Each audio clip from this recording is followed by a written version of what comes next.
And what's your permit? You can start when Okay. it's recording. We are here today to to speak with Mr. Barrie Trower, whose first degree is in physics, specializing in microwaves. Second degree is in research. And he also has a teaching diploma in human physiology. Yep. Having taught physics and mathematics at South Dartmoor College. My interview today... That's advanced physics. Pardon me? I taught advanced physics. Advanced physics, thank you. And mathematics. Okay. And chemistry. Wow. And biology. Oh my goodness. Well, that makes it better. Thank you. My interview today will address your statement that that you're contacted by individuals claiming from all over the world, claiming they or specific areas of their body are being deliberately microwaved. And you've been asked, is it possible? And you said, yes, it is possible, and that's why I'm here today to talk with you, because it's a interesting subject and a lot of people would like your input on the information. I am one of those people, and as is everyone in this room, who is claiming to be hit with microwaves or targeted. How would you describe, what word would you use to a targeted individual that we're sensitive to this? Is it, you say it's deliberately being done and you know that is happening? There are lots of different questions there, all in one. Yes. Some people are targeted for research. Some people are sensitive. Some people are just very slightly sensitive but becoming more sensitive. And other people may be sensitive to particular different frequencies. So there are lots of different things there all at once going on. If you're sensitive, again, there are lots of different ways you can be sensitive. You're going to have to sort of narrow the questions down more scientifically and to be more specific. Okay. I guess if a person is waking with burns on their body or bruises or having difficulty sleeping because of severe pain to their head, the back of the head, things like that, different frequencies. You stated in another interview you have the largest list of frequencies and their causes. Right. I have a list of, this is going back now to when I was questioning spies in the Cold War. I have a list of probably 25 to 30 frequencies which can induce maybe up to 50 physiological and neurological illnesses. The problem we have today is that under the direction of the United States government in 1976, most of the Western countries, Australia, Britain, Canada, and the United States, they were all advised to keep everything secret so that the military and the industry could be protected. You could protect their profit margin. And if the people in the military knew that the equipment they were using could give them tumours, then they could start lawsuits. So the advice in 1976 from the American government was not to tell people the truth, keep it secret. And this is why we have this mess today, is because the industry, what I call the silly boys that are coming out of university these days with their electronic degrees, they just solder all these chips together They have absolutely no idea what's going through people. They don't know the pulse frequencies and that they're going to what they can cause. And so what we have now is really a runaway train. And there will be so many lawsuits if the truth were known and accepted. So many lawsuits that the whole industry would be bankrupt. Now, coming to your other question, you asked about burns in the skin and tinnitus, ringing in the ears, and bruises on the skin. What happens is the sensory cells, they leak ordinarily. When I leak, I don't mean leak like a leaking tap. They leak or pass out little chemicals. Now, when these chemicals are passed out, they trigger neural activity through the body and your senses work. One of the things that microwave irradiation will do, it will release extra calcium in the body. When you release the extra calcium in the body, it can trigger the cells that leak. It can trigger those to leak much more. So what you have then are a series of false sensations. Now, if you have leakage on the skin, then what happens is the skin will become itchy, it will start reacting to everything. If you have extra leaking going to the cochlea in the ear, then it will imitate some form of sound. So you will hear a screeching or a buzzing or a high-pitched whine, and you will really be hearing it. But it's a false sensation. So you can get these. The part of the ear which is getting the signals, it's making that part of the ear vibrate.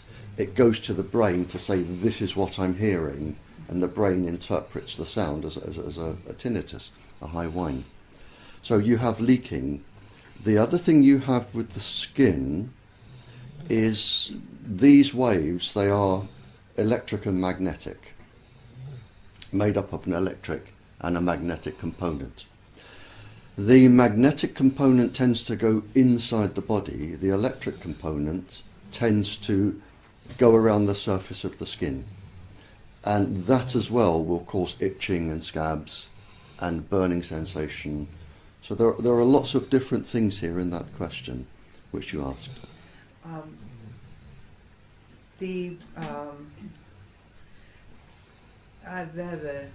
sorry. People, you're saying that, go ahead, Lars. If you get sort of, if you want to just start over and start the question over, so I'll cut that part out. Well, okay. Swollen limbs, we have the sudden chilling of the body, uncontrollable shivering, walking with pain in major joints, waking with pain. Can microwaves send chills? Does it send chills, or does the body receive that frequency and do you understand what I'm trying to say? Absolutely, yep. Okay, thank you.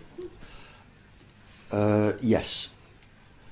The endocrine system, which are the pituitary glands, the pineal glands, the adrenal glands, thyroid, parathyroid, they will control the body's temperature, and they also control how you feel. Now, what happens is the endocrine glands are particularly sensitive to microwave irradiation, particularly sensitive. And if the microwaves are affecting any of the endocrine glands, for instance, if they affect the adrenal gland on the kidneys, and that is known to happen, then what you have is you will have cortisol being released into the body.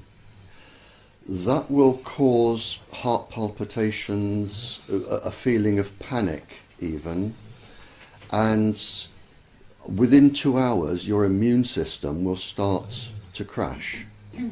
And when your immune system crashes, then you can have your joint pains and all the other things. So that's from the adrenal. If you have the extra calcium going around the body, which most people have in microwaves, and it reacts with the cytosol in the brain, what happens then is you get a whole bunch of spurious signals going through the brain that the brain can't handle. It may be telling you you're cold, it may be telling you you're hot, it may be causing pain somewhere in the body. It depends where and how your physiology is made up. But yes, you can get all of those. You can get all of those from microwaves. Those are some of the symptoms. Thousands of people have the same stories, the same symptoms. We've come together, we've talked, and well, this was known. If we go back to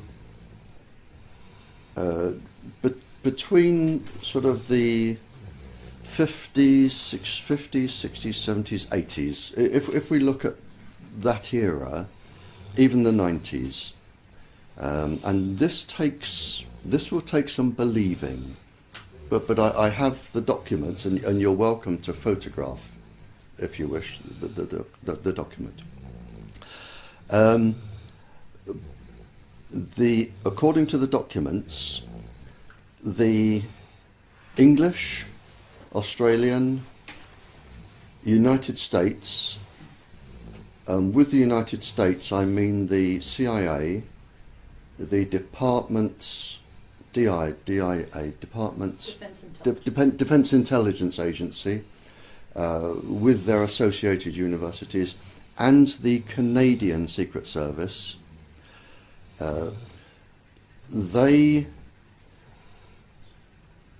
experimented on around 500,000 people over 40 years. oh my gosh. Now, the 500,000 people consisted of the poor, psychiatric patients, pregnant women, children over the age of 4,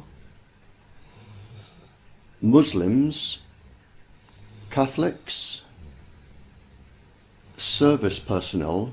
The service personnel were picked because they were all very young and fit. Make an ideal epidemiological study. Service personnel, so that sort of group, as I say, religious groups, psychiatric patients, the poor, pregnant women, children, 500,000 were experimented on. The summary of the experiment, and I have 2 statements. Sorry, last is it? You wouldn't pass me the piece of paper on the desk just to your right, in front. No, the one to your right, to the right of that. To the right. You're going left. That's it. Sorry. The one with in pencil with all the writing going down. That's it. That one. Could you wouldn't mind bringing that, please, would you? Thank you. It's worth reading their exact statements. Could you just pass me my glasses, please, Lars? Are they here? Thank you. This takes some. Thank you. Now, these are 2 statements by. I'm not deliberately picking on Americans. The British were involved in this as well. This is from in 1986, after these 500,000 people were experimented on. This is from the Naval Surface Weapons Center, United States. And he said, we can change behaviour of cells, tissues, whole organisms, in other words, any part of the body. We can have a 6 times higher fetal mortality rate, cause birth defects, and induce malignant tumours in human cells. From 2001 to 2007, there was a secret course held. Number 11 on this course, the opening statement was, students will be familiar with current knowledge. That is, cancer, memory, brain dysfunction, damage to the eye, skin, and birth defects from radio frequency microwave radiation. Oh my gosh. So it gives you an idea. May I ask, what year was this experiment taking place? The experiments were 50s, 60s, 70s and 80s. Okay. But they're still going on today. Sure. These are the ones that we have the documents for. Okay. They were under a certain project name? Oh yes, absolutely. In fact, I have all sort of 15 project names. The US government were taken to court with one experiment. Generally, the microwave experiments, they had the letters MK before the code word. So the one that was taken to court was MK Ultra. Now, MK Ultra, I think it had a budget of $160 million or something. And the one project, there were 262 separate human experiments, like on the poor, the children. It wasn't just microwaves. They used all other frequencies. They used microwaves with hypnosis, microwaves with drugs. They used combinations of things. And their boast was they could, but I know they could induce any psychiatric illness that would fool a psychiatrist. So they could instill psychosis, schizophrenia, paranoia, and they could also bring on blindness, heart attacks, liver dysfunction, heart dysfunction, anything in the human body just by targeting that organ, and they still can. Is there a project name for what's happening currently, or is it under an old project There name? will be, but I don't know what it is because that's still under the Official Secrets Act. I can only get hold of stuff I can get hold of from people who send it to me. Okay. But they are still going in. I mean, today, even now, Tetra is an experiment. With Tetra, and I have the original government documents with Tetra, they say at the beginning, when Tetra was it was forced. Tetra was forced out. And according to one document that I've referenced in one of my reports, it was between the American and the English governments that forced Tetra out. And the reason, according to the document, they will deny this, but I can believe it, is that all of the gubbins inside Tetra is made by Motorola, which is an American firm. And by law, anybody in America that makes cell phones must give the cipher keys to the government. So the government has the ability to tune in and listen to every single conversation that's going on. Now, when you've got Bush and Blair forcing out Tetra, and again this is documented and I've referenced it, the aim is to sell Tetra to as many European countries as possible, as cheaply as possible, so that they all buy it. Now, once every European country has got Tetra, what it means is the American government can listen in to every country that has got Tetra. Oh my gosh. Is that a Without particular making cell phone call? Well, it's not just, you see, so what we have is Tetra is now going worldwide. It's in Africa, India, it's going all over the world. So, but it isn't just people, police officers and ambulance and fire brigade.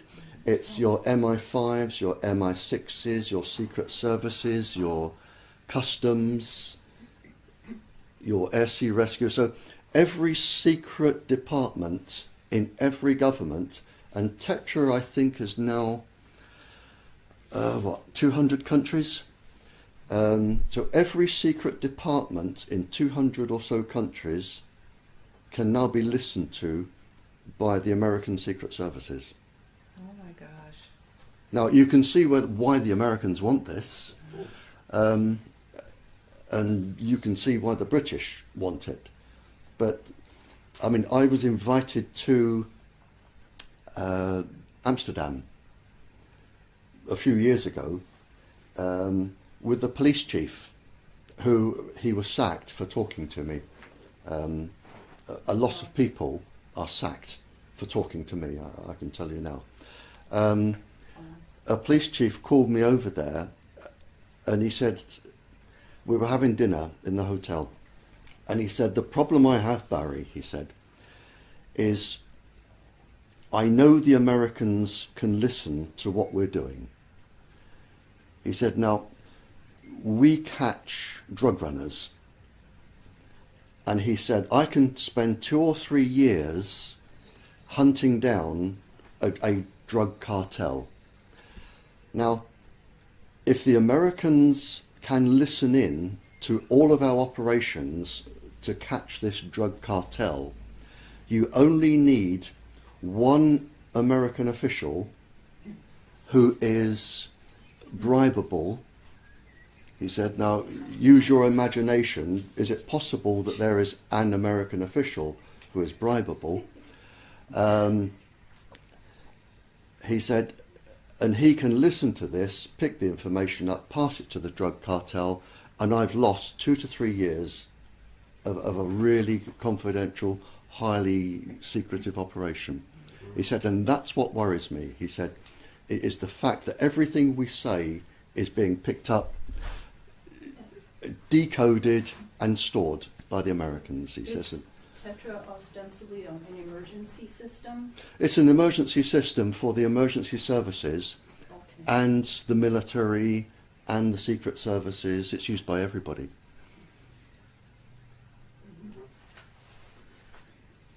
So, But that is an experiment. And they said, at the beginning, they said it has a pulse frequency which is known to cause calcium efflux. In other words, the pulse frequency will affect the way your brain works, and it will affect every organ in the body and can cause tumours. And they say in the initial document, which I have, they say this is experimental until 2018, and we cannot rule out cancer and neurological damage. to the police and fire. No, the police weren't told, nor were the fire brigade. Nobody was told. It was kept secret from them. So they're part of The experiment. Every police officer, every fire brigade, every ambulance worker, they are all part of the experiment, but they were never told that they were a part of an experiment, which is actually illegal under international law. Mhm. So could this Tetra system in the hands of police and fire and ambulance? Could it be used or abused? Could it be could that those frequencies be abused toward other people? Because we find ourselves not being helped by police and firefighters, and law enforcement will not listen to us. They label us mentally ill right away and say this is not happening to you, but it's happening to them also. Yeah, I have had, sitting where you are, within the last few months, 5 lady police officers, all with throat or breast cancer, and they have all said that when they've complained that it's where they've been carrying their Tetra sets, Yes. they have been victimised and bullied. I have an ambulance lady ring me up Saturday to say that she carried her Tetra on here, on her hip, and she now has a tumour on her hip that needs a biopsy. And she's coming to see me, I think, Thursday or Friday, from up north. But there are a lot of tumours now appearing, and we think a lot of neurological damage as well. Because I've always said, and in my report, you haven't got a copy of my higher report, have you? I might have it with me. I'll have a look. If you have, I can let you have a copy. But I've always said that if you have a police station where Tetra is installed, you will have. I'll lift it back at the hotel. Okay, it's the higher confidential report, not the confidential report. The higher confidential report. I don't know if I read that. All right. No. No, as in very highly confidential. Okay. I can let you have a coffee to take away. Okay, thank you.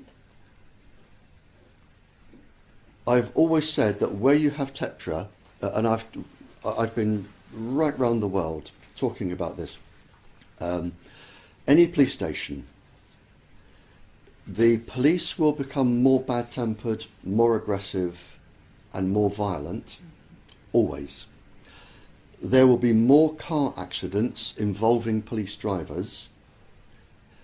There will be more cancers involving the police, and the sickness rate will increase. And I've said to anyone around the world, find me a police station where that is not happening, where it's been installed for 6 months or more. 6 months.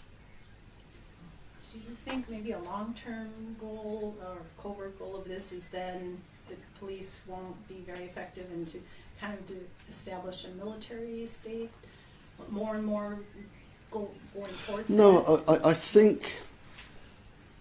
I think they didn't anticipate how quickly the cancers and the bad behaviour would come in. I think what happened was the Americans thought, let's get this around Europe, because America has really 2 problems, the United States. One is the Russia and China effect, because Russia and China are a threat to the United States. The only other threat to the United States is if Europe comes together. So with Tetra right throughout Europe, I mean, really, when you've experimented on 500,000 people and caused deaths, and had them committed to asylums for the rest of their lives just to experiment, and you've caused pregnant women to have miscarriages, birth defects, genetically deformed children.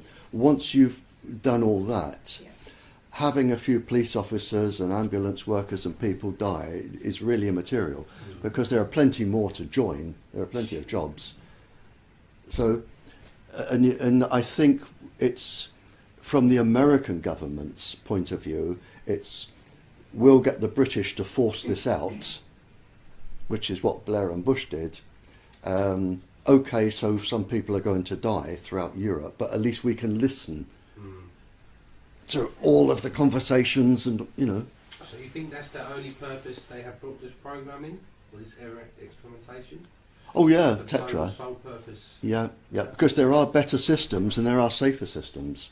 Okay. And they were warned by people like me. I was commissioned by the Police Federation to write the safety report, and I condemned it outright. Wow.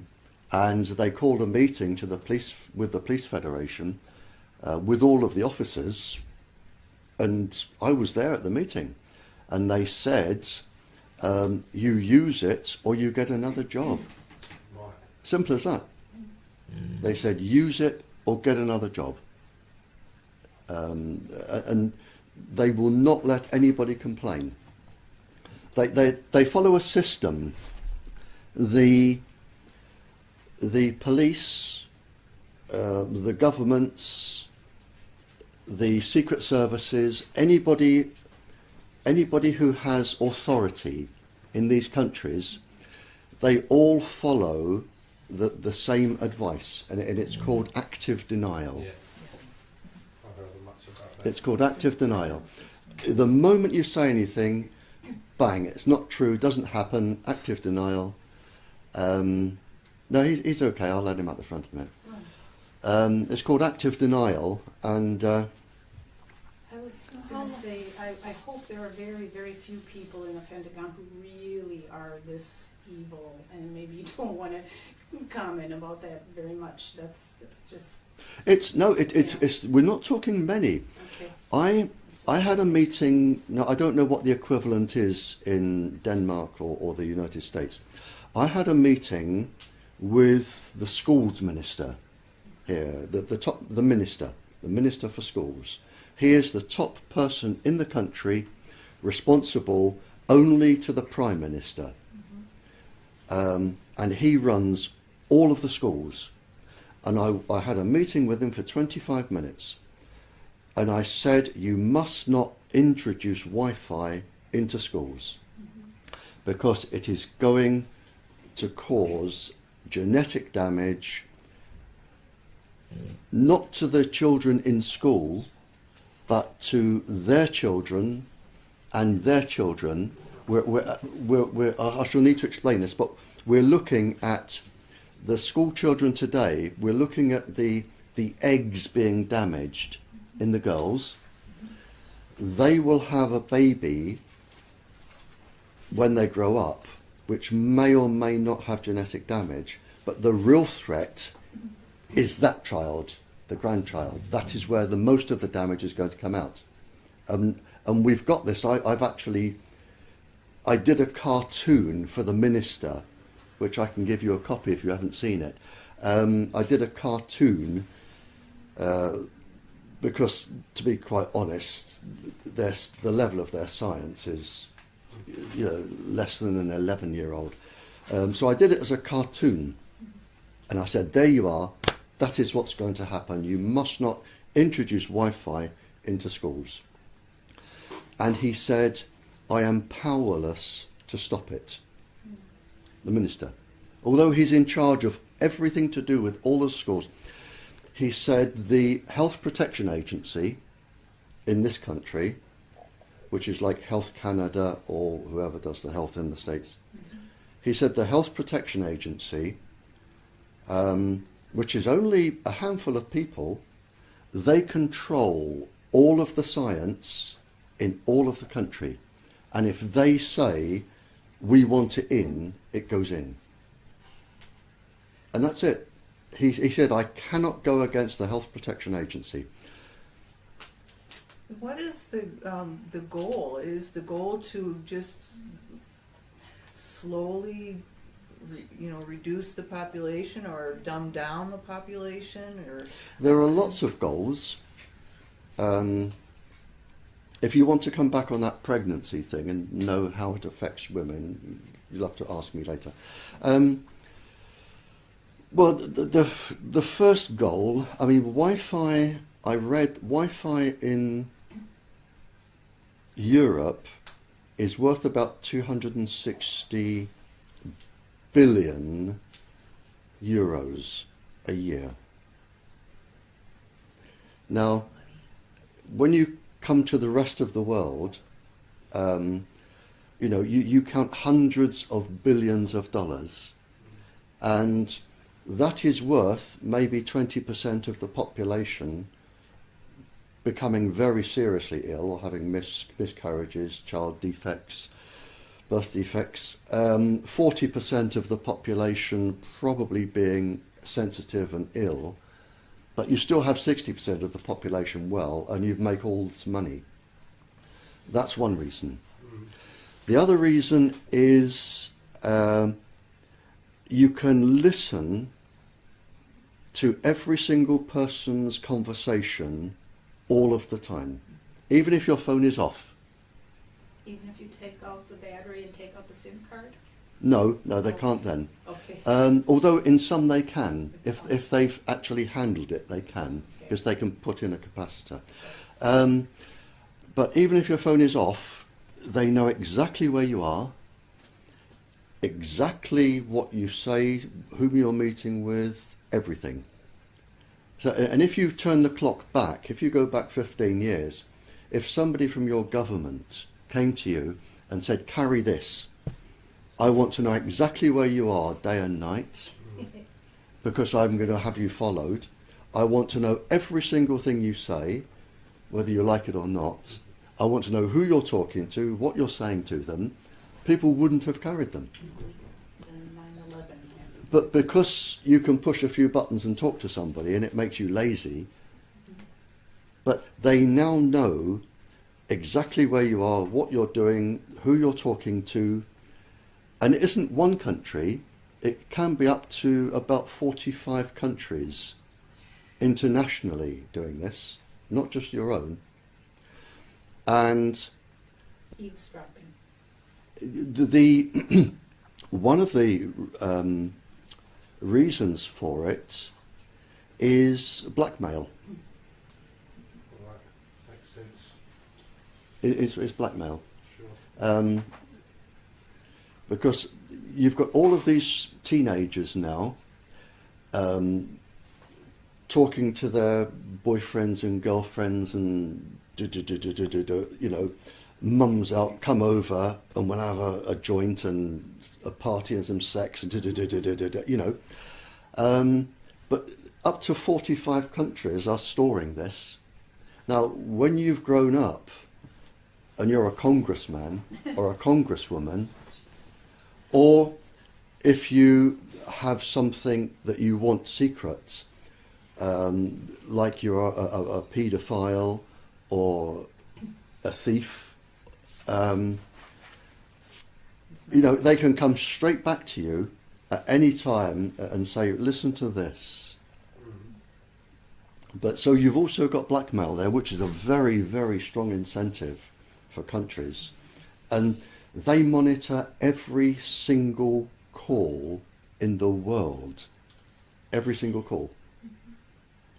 And it goes even further, because with the United States, now I'm not picking on the United States, but they have a supercomputer now that not only gets every single message in the world, but also tests it for voice recognition. So if you use somebody else's phone, they will know you've got their phone and relate it back to your phone. I suppose that's just a small purpose of the whole voice recognition system. Yeah, but on top of this, I mean, it's phenomenal what this industry now has the power to do. You have biological and microwave warfare. They can make you ill. They can target you. Mm-hmm. Any transmitter, it's called CELDAR.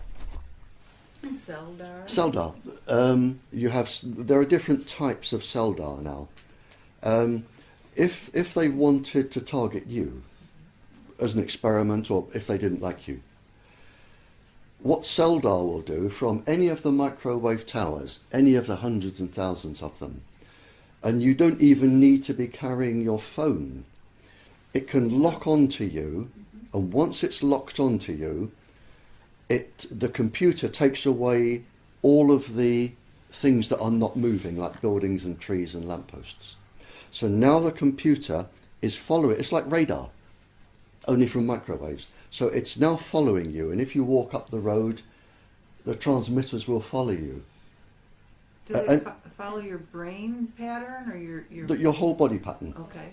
Walking, follow your whole body. Yep, yep. And of course it goes through walls. Microwaves go through walls. You see. No. So you can be followed everywhere. They know where you go to the toilet, how often, where you sleep, where you go through your house if you go into somebody else's house. And once it's locked onto you, it can just follow you everywhere. So, and a microchip is no longer needed to... No, you can use microchips, but now you can follow people, and if you can follow them, you can target them. And if you target them, you can send pulses to their brain, pulses to their heart. So if they want, they can have you followed, and they can make you go mad, they can give you a heart attack, they can make you go blind. Who is they? I mean, do you know? Yes, you have... We always say they're doing this to me again. Who? I mean... put a name to they are government scientists working. Sometimes they are university departments. Governments have an enormous research budget.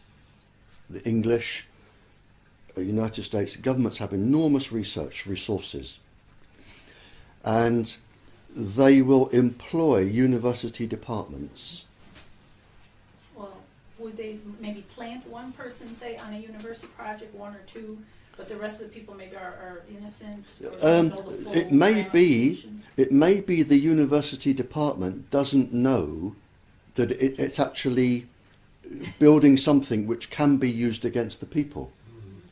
For instance, one of the machines they made was in shops, and they still use them. Now, in shops, you can be targeted in shops, and they can beam microwaves and other waves into your brain in a shop. And they also use them in fast food centres. Now, universities develop these under the grant of a government for lots of money. And the university were told it's to deter shoplifters.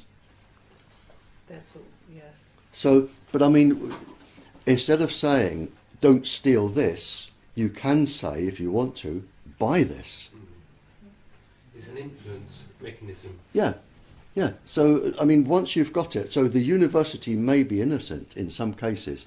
In other cases, it's certainly not. But the main culprits are psychiatrists, psychologists, doctors, specific scientists who have absolutely no morals or scruples. In this country, I know at least one who is absolutely desperate for a knighthood and will say anything he is told to say because he wants his knighthood. And the other thing is, what's interesting is these doctors and psychiatrists and scientists, they are able to work above and outside the law. And this isn't just the law in this country, this is international law. They cannot be taken to court. People have tried. In Canada, they tried to take them to court, and they said Official Secrets Act. Yes. National security. National security, we cannot be questioned. And the people who, they won their case, but not a single scientist was mentioned or charged. In this country, there was a case where it usually takes 50 years to take scientists to court. In this country, there was an experiment carried out on service personnel where they said we want to test different flu vaccines. And in fact, they were nothing to do with flu. They were radioactive and biological experimental things. And a lot of people died and got all sorts of bad things. The government were taken to court, and again, not a single scientist appeared or was named, or again, Official Secrets Act, a little bit of compensation for the survivors. So what we have is we have scientists who work above and outside the law, and they are protected. So is there nothing that people can do, even though there are thousands of victims suffering from these kind of experiments? Well, you can take them to court, but it takes 50 years for a start, because the government will say, prove it. Right. So they will lean back in their armchairs and say, prove it. And everything you throw at them, they won't reply to. Now, court in this country costs about £100,000 a day. Now, you don't get legal aid for this. There are no charities. So if you want to take them to court, you're looking at £100,000 a day. And I have been involved, I mostly represent the poor in court. Excuse me, it's my stomach rumbling. I mostly represent the poor. But I've represented, I think, 2 billionaires and a couple of millionaires. Now, one of the billionaires, he wanted to take the industry to court.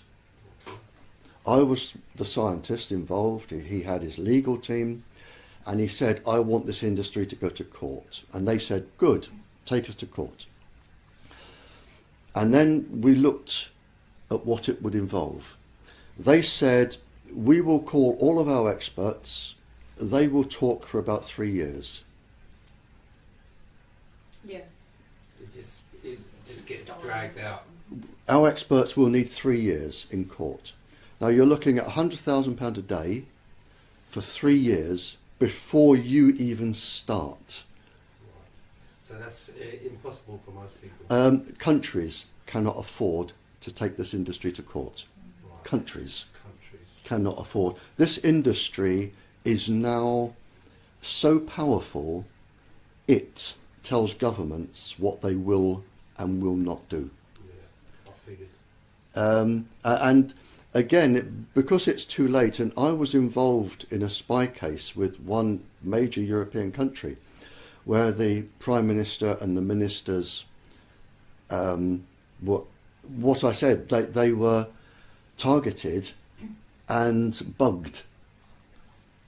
Now, if you want somebody who's corrupt, I mean, you needn't go any further than our government. I mean, they really are corrupt. And we're talking little boys, little girls, you name it. I think in the last election, 60% of our government were found to be thieves or corrupt. 60%. It's just phenomenal. Now, when you've got all of this information on these people, I mean, the industry is now so powerful. I suppose that's where this system comes in that you described before as well, Tetra. Yeah. Well, when then they can use the black belt to pressure government officials as well. I'll just mention one more thing, and then I'll stop and just check my wife. She's in bed all the time now. I'll see if she wants a sandwich, and I'll get you some chocolate biscuits. I have probably, in my world travels, I have probably sat down, and I'm not boasting here, I have no reason to boast, goodness me, I don't want to be famous.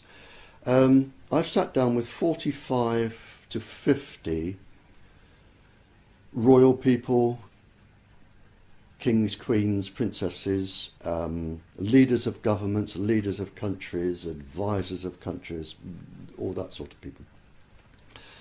And this all came, I found that when I was talking to these people, they all started telling me the same story. And I found this fascinating. and like a big jigsaw puzzle, and it was one king, and he put the whole piece together. And he wanted a private conversation away from the royal family and all of his advisors. And we were sitting in his garden, just on a garden table. And he leaned forward and he said, "I'll tell you what's happening, Barrie," he said. He said, "Since this industry came into my country," he said, "I am now losing the viability of my country." And I said, "Well, how?" And he said, "The industry they come in with lies. They say, well, these are radio waves, they're perfectly harmless, blah, blah, blah. You'll make lots of money, millions and millions, zonk, 100,000 transmitters." He said, and this was one of the kings in Africa, and he said, "The first thing I noticed," he said, "is that we lost our ants." He said, "Now, that may not seem important, but the ants crawl all over our plants. They don't eat the plants, they lick the juice. But they keep off the insects that do eat the plants. And these are our fruit-bearing trees." He said, "Now we cannot grow fruit." He said, "We've lost our bees and our pollinating insects. So now we cannot grow our crops. People are becoming ill and we cannot afford the medicines." He estimated it was about a 40% increase in the health bill. "Now I'm in trouble," he said, "because I can't feed my people, I don't have the medicines, and this industry is running right across my country." He said, and then the next thing that happens, he said, the countries involved, namely the United States and the Indonesian countries, the two big, apart from, I know, is it Denmark or Norway has a big mobile, but they weren't involved anyway. The Indonesian countries and the American countries, he said, as soon as they've caused all this chaos, they then come in and say, look, we can bring in fruit, we can bring in medicines, and rather than money, we'll just take a little bit of land, we'll put a military base here, we'll have mining rights for that. And he said, I'm losing my land to military bases and mining. There is mass immigration from these countries to mine. He said, and I can foresee in the future where I will lose the viability of my country. And he said, if I didn't know better, I would think it was a plan to take over my country. And he said, now if you want somebody's country, there's no need to send a fleet of bombers. You just put up masts, transmitters, and it will just happen. He said, and now I've got the military bases and mines and people coming in their thousands to operate these. He said, but I get nothing from them apart from the fact it's all going out. And this was, it was born up, there was a farmer asked to see me, and he said, I was cycling down the road to my farm, I've worked there for 40 years. He said, and there was this man with a gun in the middle of the road, a gun. And the man said to me, where are you going? And he said, I'm going to my farm. I work there. And he said, not anymore. That is our land. And if you pass me, I will shoot you. And I have the legal right to shoot you. This is now a military base. And the chap said, no. He said, it's my farm. I'm going to work. And he said, well, if you pass me, I will shoot you. Go back. And he was sent back, and that was it. So which country was this? The soldier, I hate is American. But this was Africa. This was Africa. Mm. I did a few countries whilst I was in Africa, representing the townships. But now, it may have been by accident, but now sort of Japan and the Indonesian countries, and if you think of what Japan wants, minerals, land, oil, it wants a lot of things, Japan. And if you think what America wants, military bases all over the world for missiles and what have you, you're getting it now. But this was the king telling me, might be worth it. come on, Scoop. Okay. So, Debbie, if you want to introduce. Hi, I'm Deborah Paulson here speaking with Barrie Trower, and we also have Stephen Bell and Chris Kupinski asking and speaking with Mr. Trower, asking questions today. I would like to get back to some of the energy that people are feeling. I called you last week with a question that you said would take rather long to answer, and that was Tinnitus. I remember. When we buzzing in the ears. Yes, waking up in the morning, it's almost as soon as you start to come out of sleep, that high-pitched buzz almost goes all the way down, and all the noises in your room or in the bedroom, a fan running, the noises outside, they start to come back into hearing. What causes that so that it's all blocked out? Yeah, you did ask me on the telephone, and I did say it's a fairly lengthy answer, but there are several different answers to this. The first I've explained is that the sensory cells, as I said, can leak, because they leak naturally, and if you have excess calcium in the body, microwaves can make the calcium leave the surface of cells and flow around. You can also produce extra calcium if the parathyroid gland is stimulated. So with the excess calcium, you can then get this hearing sensation. That is one. Another is it could be coming from your bed springs. If you have metal bed springs, they act as aerials.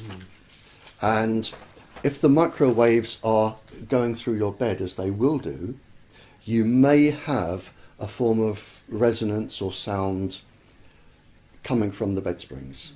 That is another. The most likely answer is if you have water or gas pipes in your house, the microwaves going through the house can vibrate the gas, especially if it's stationary, like overnight. The microwaves can vibrate the gas, and it's like blowing over the top of a milk bottle when it's empty, and you get this. The microwaves could be causing resonance in the gas pipes or the water pipes or any other hollow container. So it could be sensory, it could be the bed springs, it could be the gas pipes, it could be the water pipes.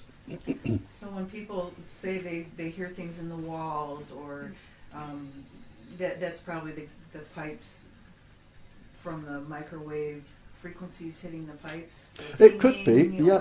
It could well be. It could also be that if you are being targeted, it's called synthetic telepathy.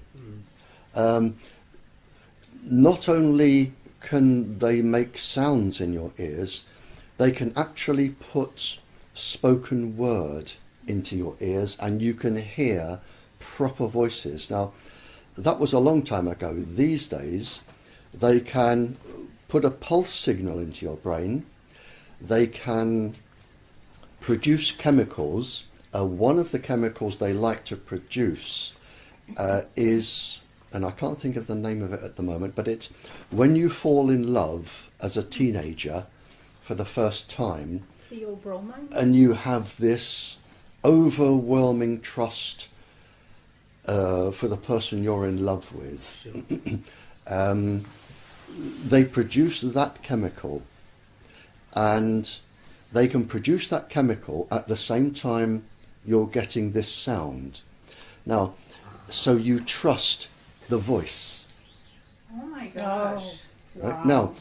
Now the voice, depending on what they know about you, I mean, and if they've listened to your telephone calls for years, they will know who you trust and what you believe in. Mm-hmm. Now, for instance, if you're highly religious, it could be an angel talking to you.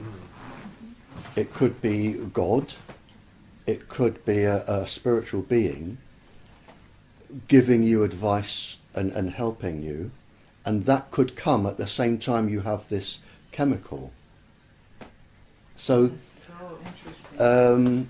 so you will learn to trust this voice.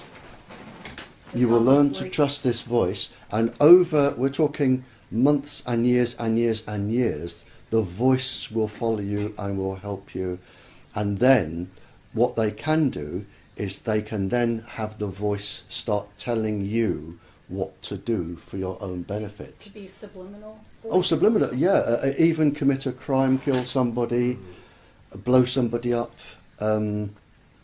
Once you trust this voice and you've got this addiction to the voice, so these can happen, and they have happened, and people have been committed, into asylums for this sort of thing. What if you're conscious of that it's happening, and you know it's being done to you, not just something, not subconsciously? What if you're aware of it? Can it control you as easily as if you're not aware of it? I don't know anybody who is immune from brainwashing. I don't know anybody. I think if they want to, they can target anybody. And the reason I know this, I mean, I worked in a psychiatric centre where I believed I was doing good with a psychiatrist, and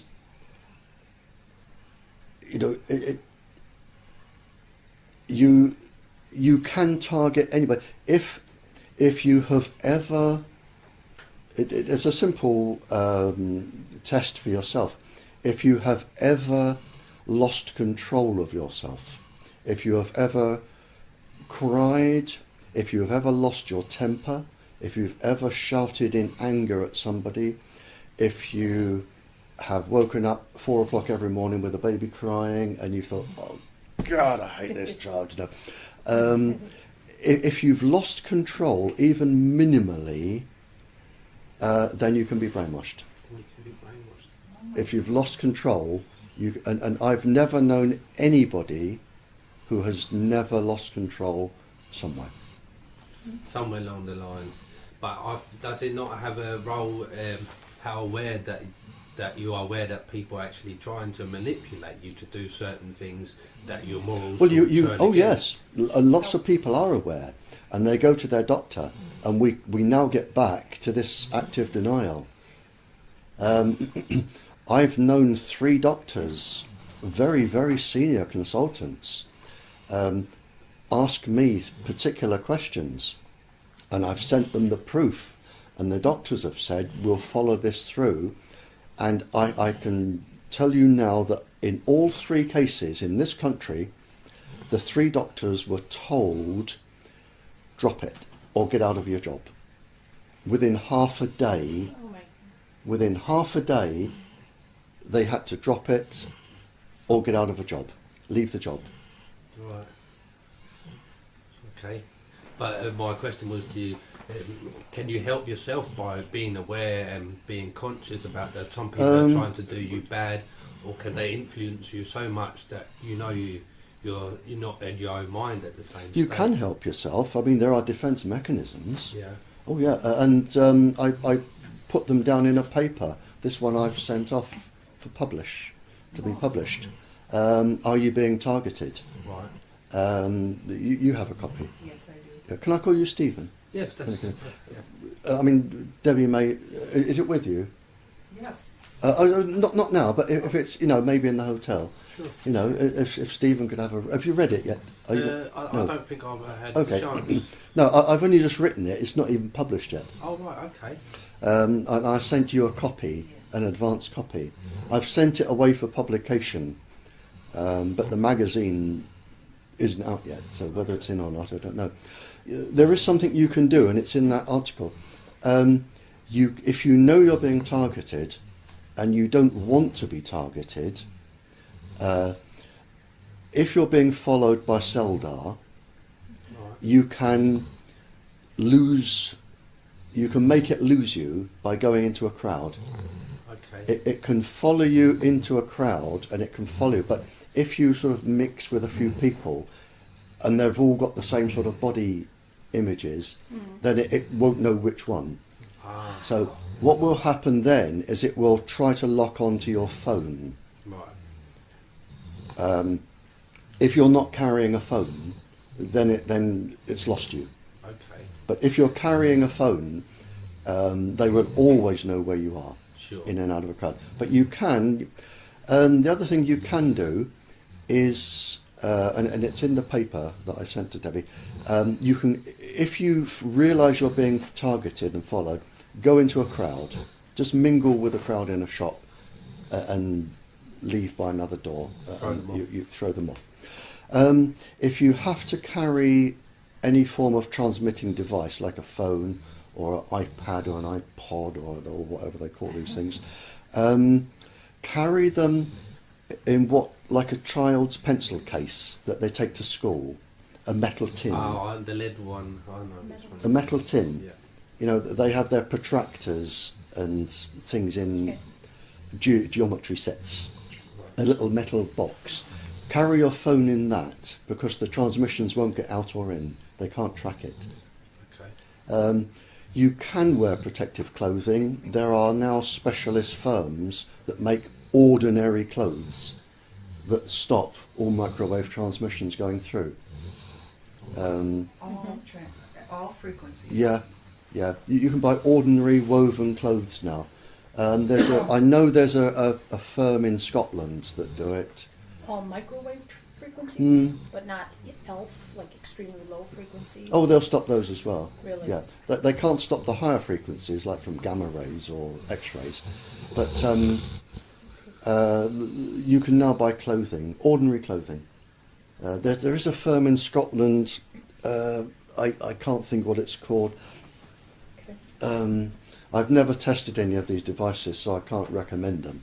But I know there are firms that make ordinary clothes. That one's in your article, or that Deb has? No. Oh, okay. No, you'd have to search. You'd have to look in electromagnetic clothing. Okay. Scott, if you were to type into a search, electromagnetic clothing, Scotland protection, it would come up.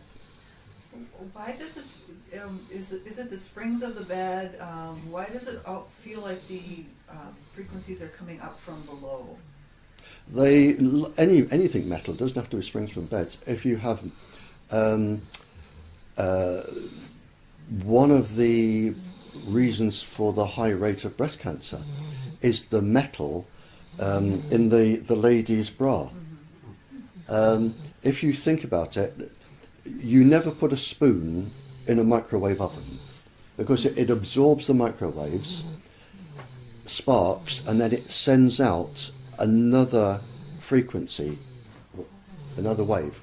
So what's happening with your bed or with your bra, or if you have metal on your glasses, which are again very, very bad for your eyes, the metal absorbs the microwaves, the atomic particles vibrate.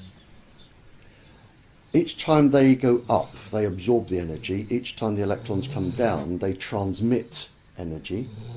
So what you have from your bed is transmissions coming straight up into your body at a slightly different wavelength. With your bra, you have transmissions coming out, but the cup of a bra is a parabola. And what you have is the transmissions are coming out into one small area of the breast of just a few hundred cells. And mammary cells are particularly sensitive to any form of radiation. They don't like to be irradiated. Again, with glasses, you absorb them and then they re-emit onto the cornea, onto the front of the eye. So, you know, you are really sleeping on top of an aerial, a transmitter. When this energy passes through your body, there are certain parts I find that of my body that is always pulsing, like my tailbone is always pulsing, or the back of my neck, my head. Your tailbone? You mean your coccyx? Coccyx? Yes. Yeah. And I'll tell you why. Because you have resonance occurs in the body. You have cyclotronic resonance and circadian resonance going on in the body.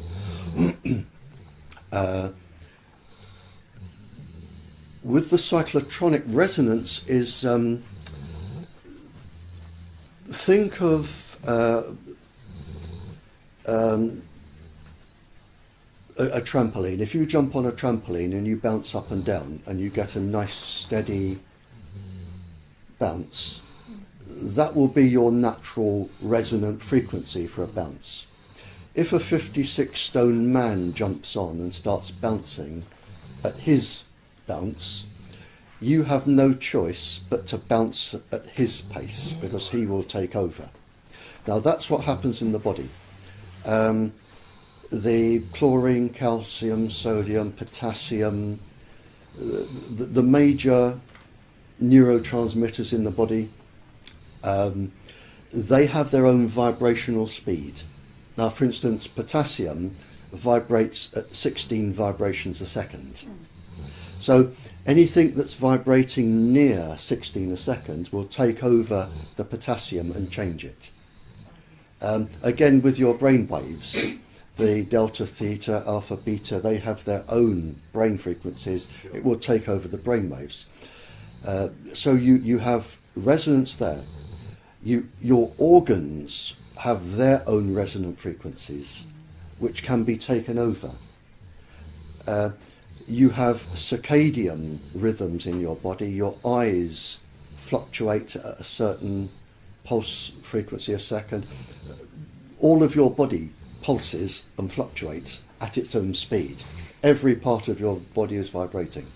So what you have with these vibrations is when they come in, it's like the 56-stone man jumping on your trampoline, and your body has no choice but to vibrate at whatever's coming through it. And this is one of the problems we have, because there are some 50, 60 different types of vibrational frequencies coming through. So are they overriding one's own natural pattern of your own body to when they microwave you? Yeah. So your body has no other option than to follow what's No, being your said body to you? has to follow. Right. You have no choice. There's nothing you can do to stop it. Okay. Yeah, absolutely nothing you can do to stop it. What about taking a substance that will change neurotransmitters? Like in an article by Persinger, they talk about, he mentions two substances.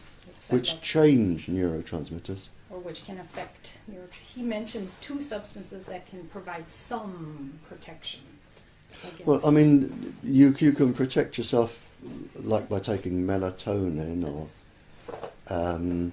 but it's like taking an aspirin to stop migraine. The migraine's got to come back and stay there. No, you've got to get away from that pulse frequency, and this is one of the problems we have, is that it's what I call the silly boy syndrome. Our Prime Minister has got no idea about this, and the people in the factories that make these have got no idea. The industry have no idea. They're putting all these things out and about, but what they don't do is they don't come and talk to people like me and say, can we see this list? All of this could be safe. The whole communication system could be made safe. There are ways to stop the microwaves causing resonant frequency damage inside the body. There are ways of doing that. But it costs money, and they would have no profit. Right. So they won't do it. And the people making all these iPod and iPad gadgets and baby alarms, they have absolutely no idea about these frequencies and what they can do. They just make a device and put it out. It's a scary thought. Well, I mean, the problem is, you're right, we have now kings saying they are going to lose their countries. We have animals becoming sick, because it's not just us. All living cells are the same deep down. I mean, any blade of grass can read our DNA sequence. Any tree can read our DNA sequence. Because once you get to the cellular level, there really is no difference between the cells in that leaf out there and mine. The only difference is the outside of the cell has a cellulose outside to give it rigidity. But when you get down to the DNA, it's identical. The fact that our DNA makes us grow and talk and move this way, because we only use a very small fraction of our DNA. The plants will have probably very similar chromosomes, very similar DNA, but it uses different genes. It's really, all of the genes in the DNA from every living thing is made up of the same 4 bases. Everything. We are all the same. Now, if you're going to affect people, you're going to affect animals. And if you're going to affect animals, you're going to affect plants. Right. So what we are actually doing now is we are reducing the immune system and the navigation system of every single living creature on the planet. Every single one, without exception. So more this comes into play, and the more this is going to get used, the more effect it's going to have on the whole world as one. When yeah, you're absolutely right, Stephen. I've twice been invited to give the Glastonbury Festival lecture. There's an annual festival here called the Glastonbury Festival. It's a music festival and an intellectual festival down in the West Country, and people from all over the world come to Glastonbury. Twice I've given the anniversary lecture, and on both one of them's on the internet. On both occasions, I've actually said this, that we are now losing. We're losing our forests, we're going to lose our pollinating insects, we're going to lose our crops, we're going to lose all of our animals. And there are, to my knowledge, around 6,500 peer-reviewed and published papers on this that are being totally ignored by the industry and the governments. They've even appeared, 3 of them have appeared in what is probably the best magazine in the world, science magazine, which is Nature. 3 of them have appeared in Nature. And they're still being ignored. For money. because this is a For money. for-profit. Yep. Or, I mean, it may be that you want to destroy the animals and the crops, so you can then come in and offer aid. It may be intentional. I think that's worth speculating about for sure. Well, I mean, it's what the king told me, and he's not the only person that has said that to me. I've been in a country which is an island, and they have to import everything. And they said, you know, their drug bill has gone up roughly 40%. Any little livestock they did have is now non-existent. Their plants are almost non-existent. So now they are totally reliant on the countries importing. And this island is a very strategically placed place for a military base. Oh, interesting. The military-industrial complex.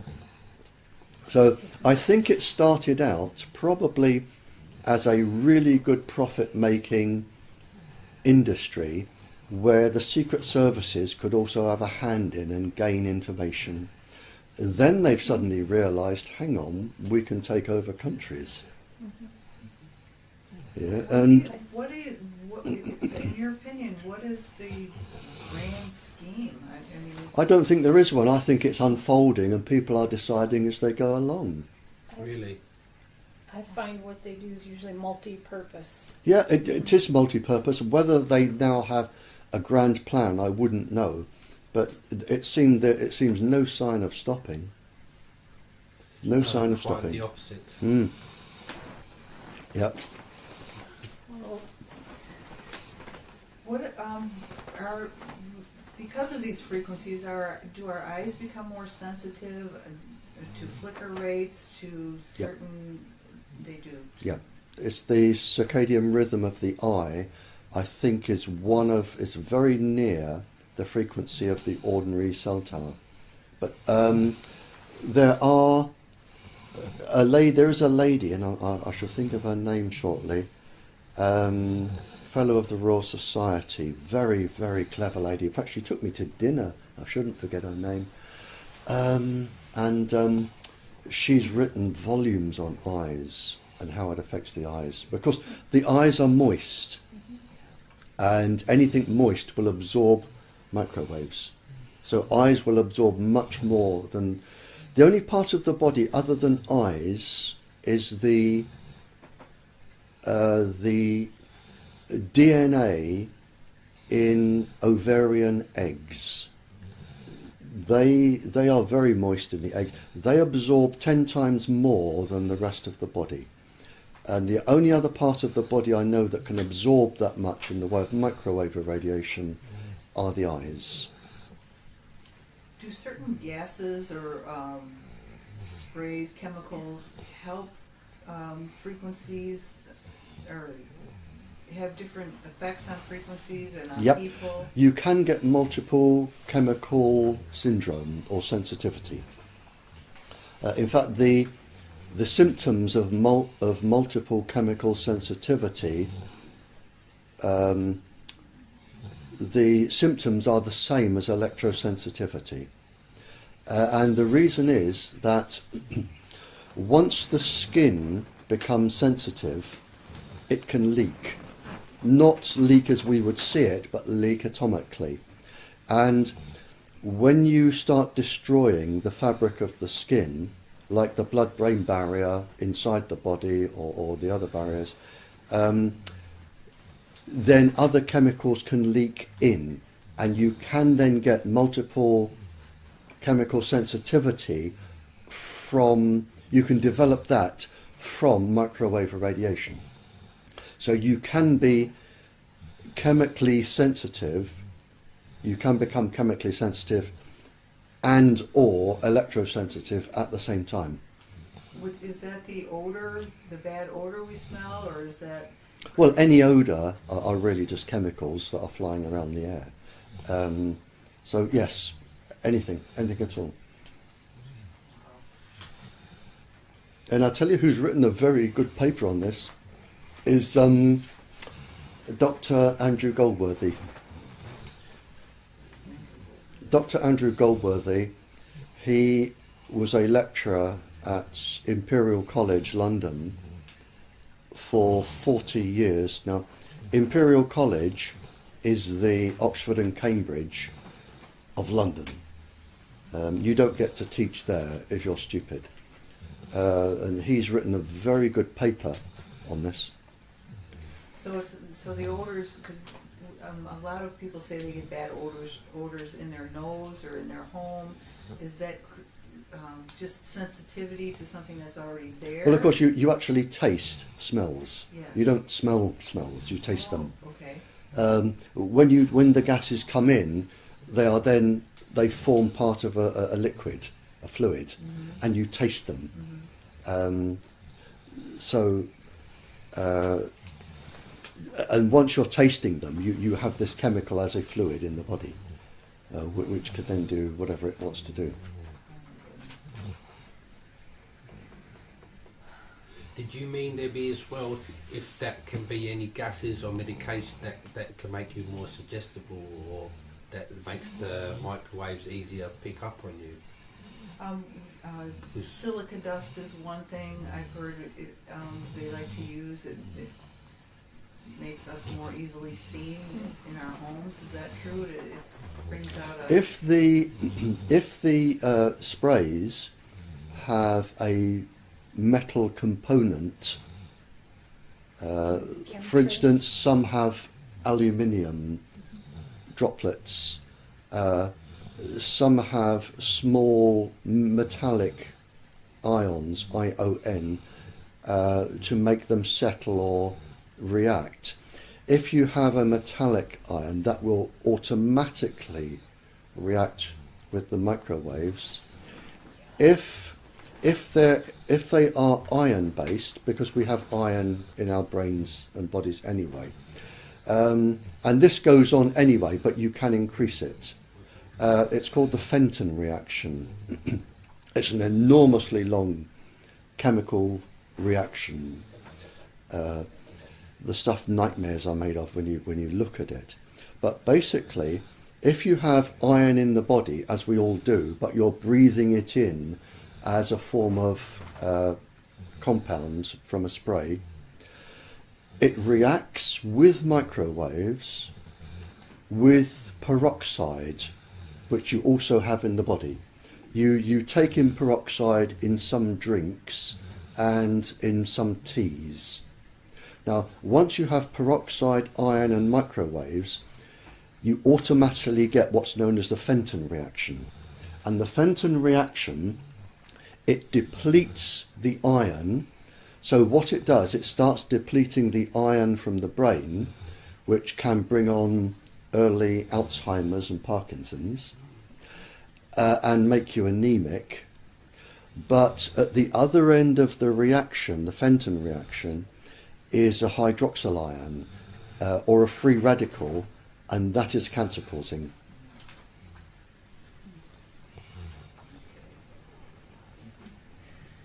Are bleeding gums, hair loss, mole, you can get moles on your skin from... Soft tissue, yeah.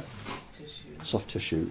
In any radiation sickness, soft tissue is always the first to go. The reason is that the soft tissue in our bodies, the gums, the bowel, the soft tissue replaces itself about every 6 weeks. So if you start damaging the soft tissue, then within 6 weeks you're going to have a bleeding bowel, a vaginal discharge, gum infection, skin infection, skin problems, that sort of thing. It's usually the first sign of radiation sickness.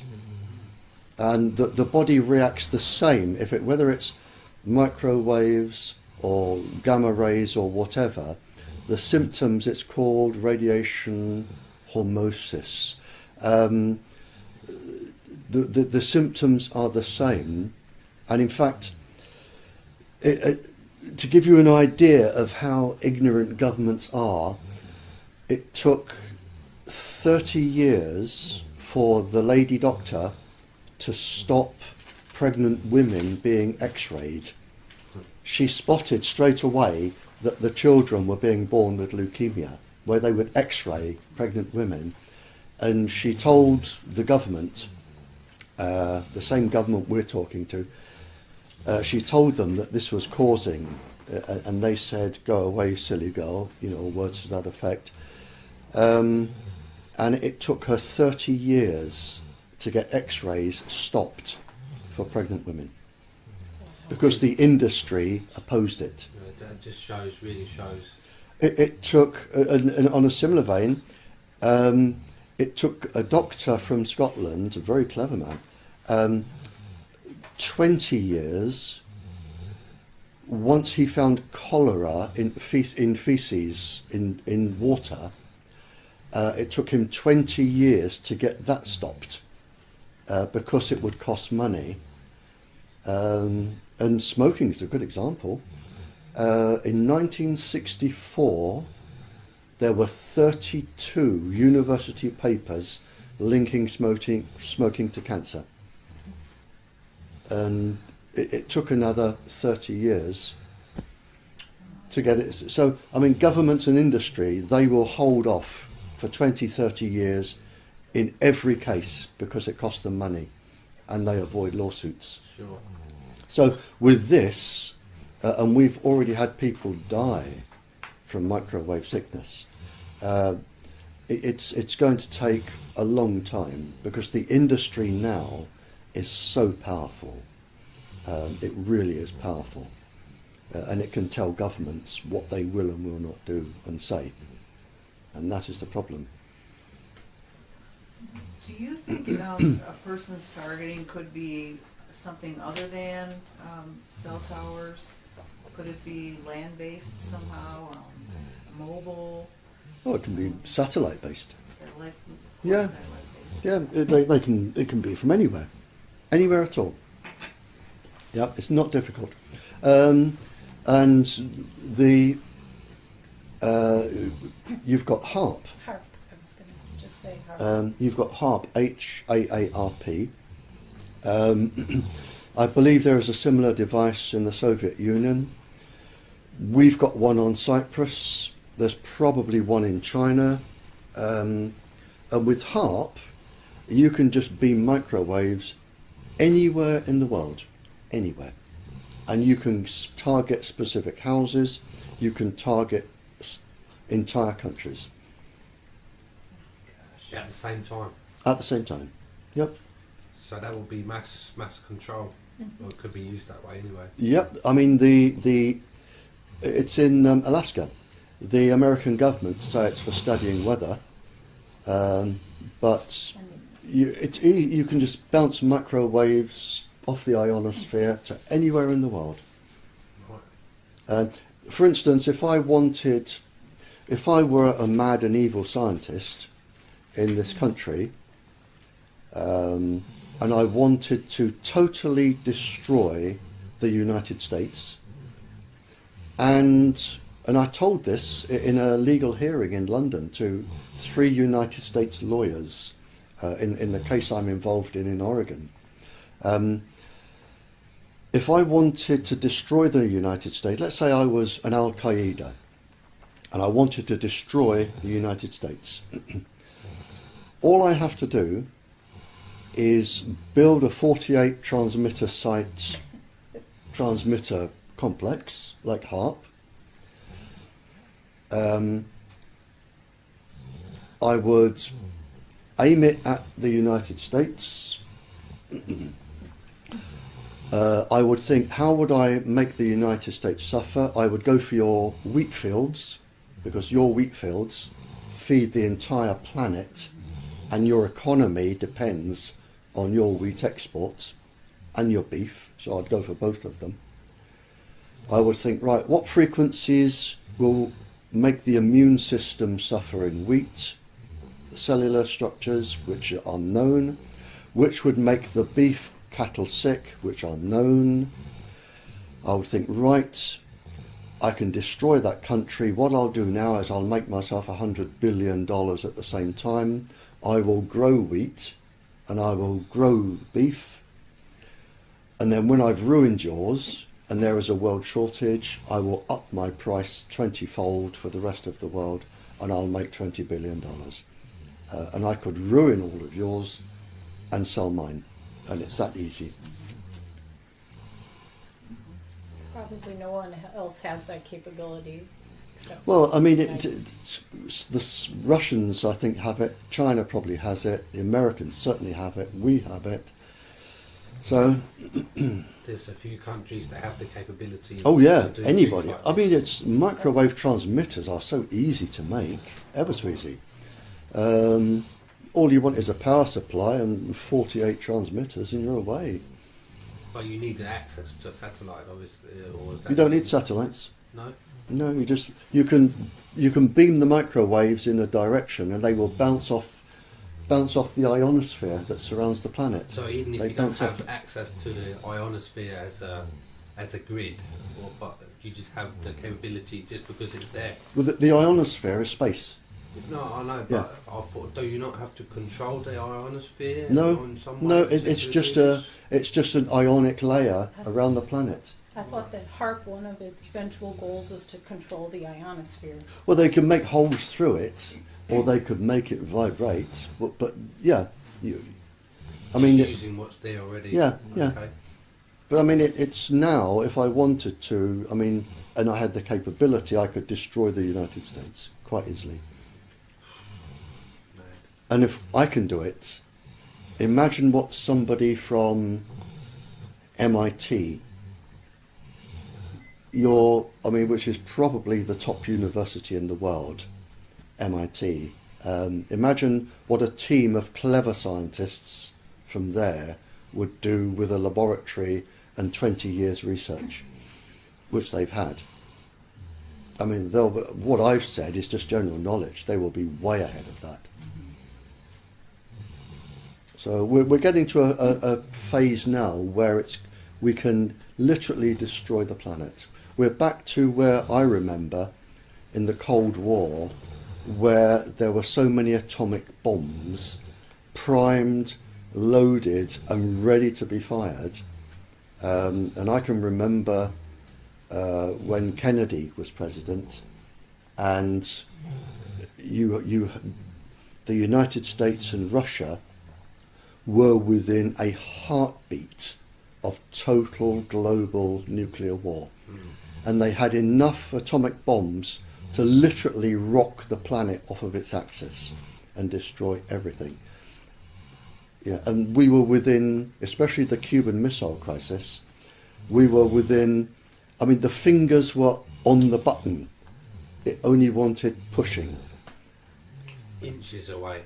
Oh, and it was the Russians at that time, they actually sent their warships to challenge the United States, and Kennedy was ready to push the button, and he was going to push it to launch global nuclear war, and the only thing that stopped it was the Russian president stopped his boats and turned them round.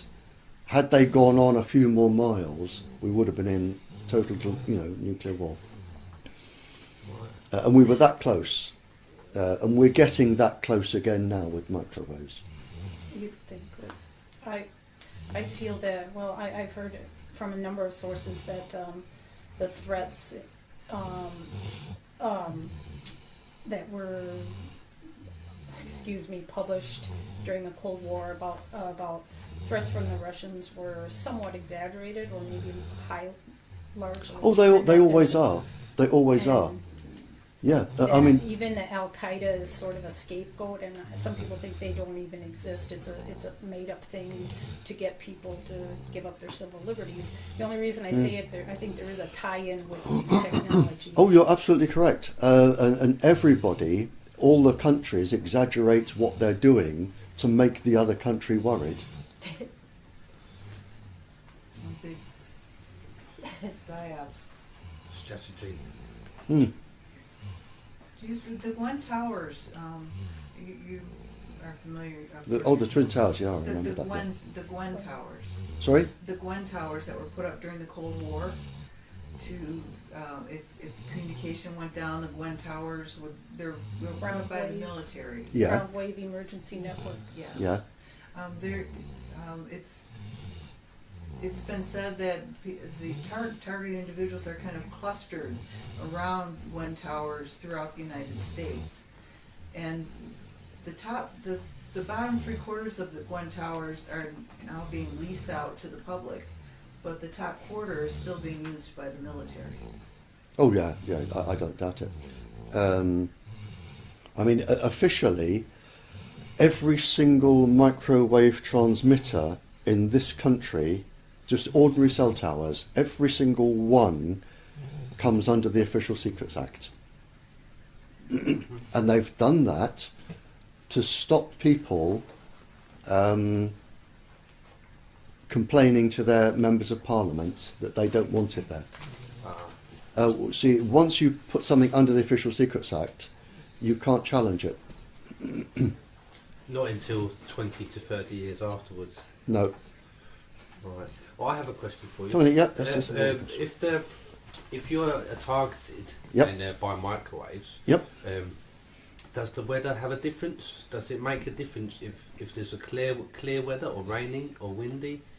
Not really. Not really. No. I mean, you will get some reflection if it's got to come through rain, hailstones possibly, snow, but generally no. Generally no. It won't make any difference. Okay, unnoticeable. No. Right. No. Okay. No.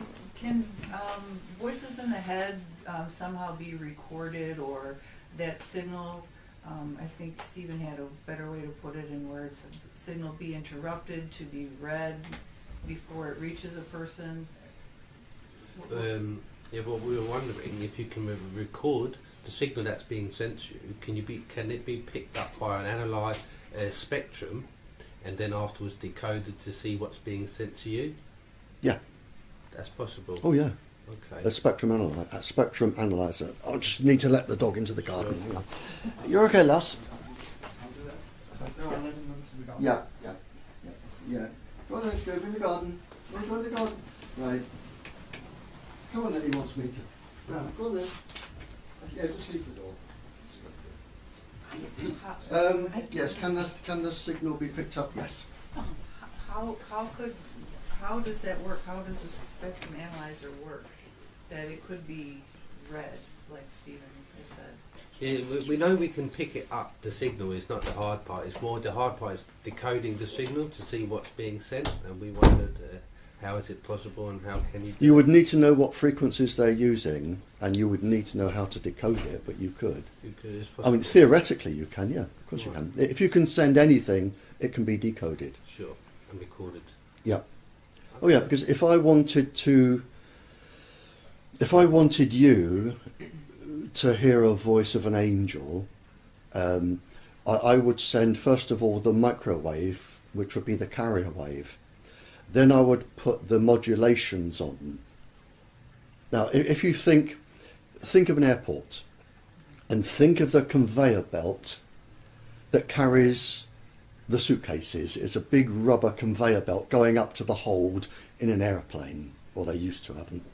So you've got this conveyor belt like an escalator, or what do you call them in America? Not an escalator. The moving staircase. Escalator. Yeah. So imagine that. Okay, that's the ordinary microwave coming towards you. All of the suitcases that are dumped on to reach the aeroplane. All right. They would be the modulations. Okay. So each modulation, as it comes, it would trigger something in your brain to make speech, just like an ordinary sound wave. Right. So all of the sounds, the colours, everything, they would be modulations. Now, if you're sending sounds and colours and speech and what have you by modulations, they can be decoded. Of course. Theoretically. Well, they can. I mean, what they would have these days, they would have a spectrum analyzer that went through, the big one in America now, in terms of power, The one in America, that supercomputer, and I'm trying to think what its name is, it could listen to everybody in the world making a phone call all at once, individually, and log them. So if you've got a computer like that can scan all the trillions of frequencies and think, well, that doesn't work, but that makes sense. It's like decoding, and that makes sense. I mean, a computer of that power would probably decode it in a trillionth of a second. Okay, thank you.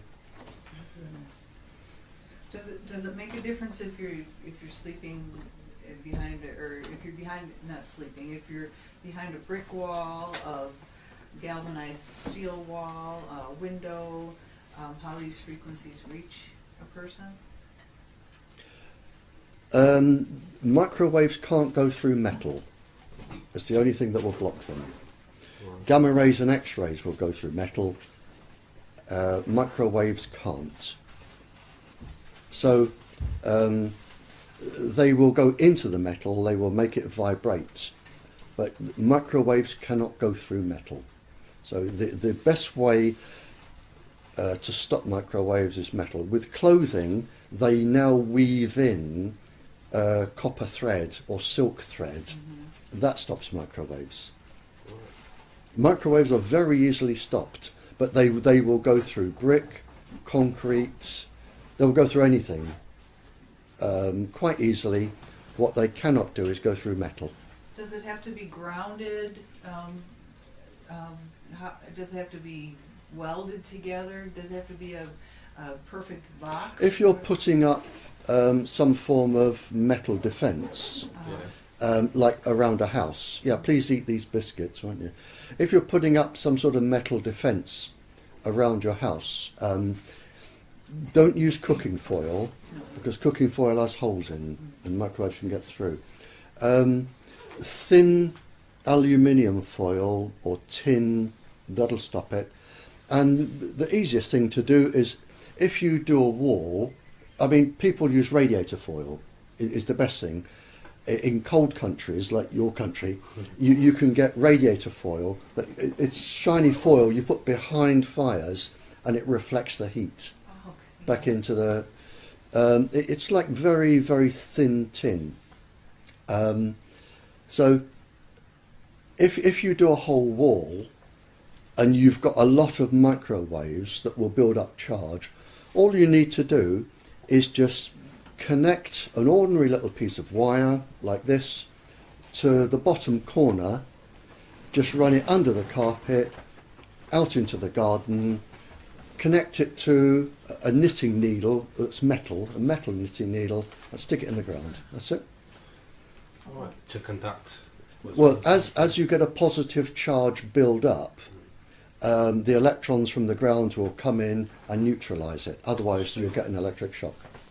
Really? So can they, if you have, say, you put up in the defence like you explained here, can they send, like you say, can they change this their wave to a gamma or an X-ray and start to attack you with different waves? No. You need a nuclear cyclotron to generate X-rays and gamma rays, and they would never ever be able to do that, because if you think of the speed of these waves, they can go round the world 7 times in a second.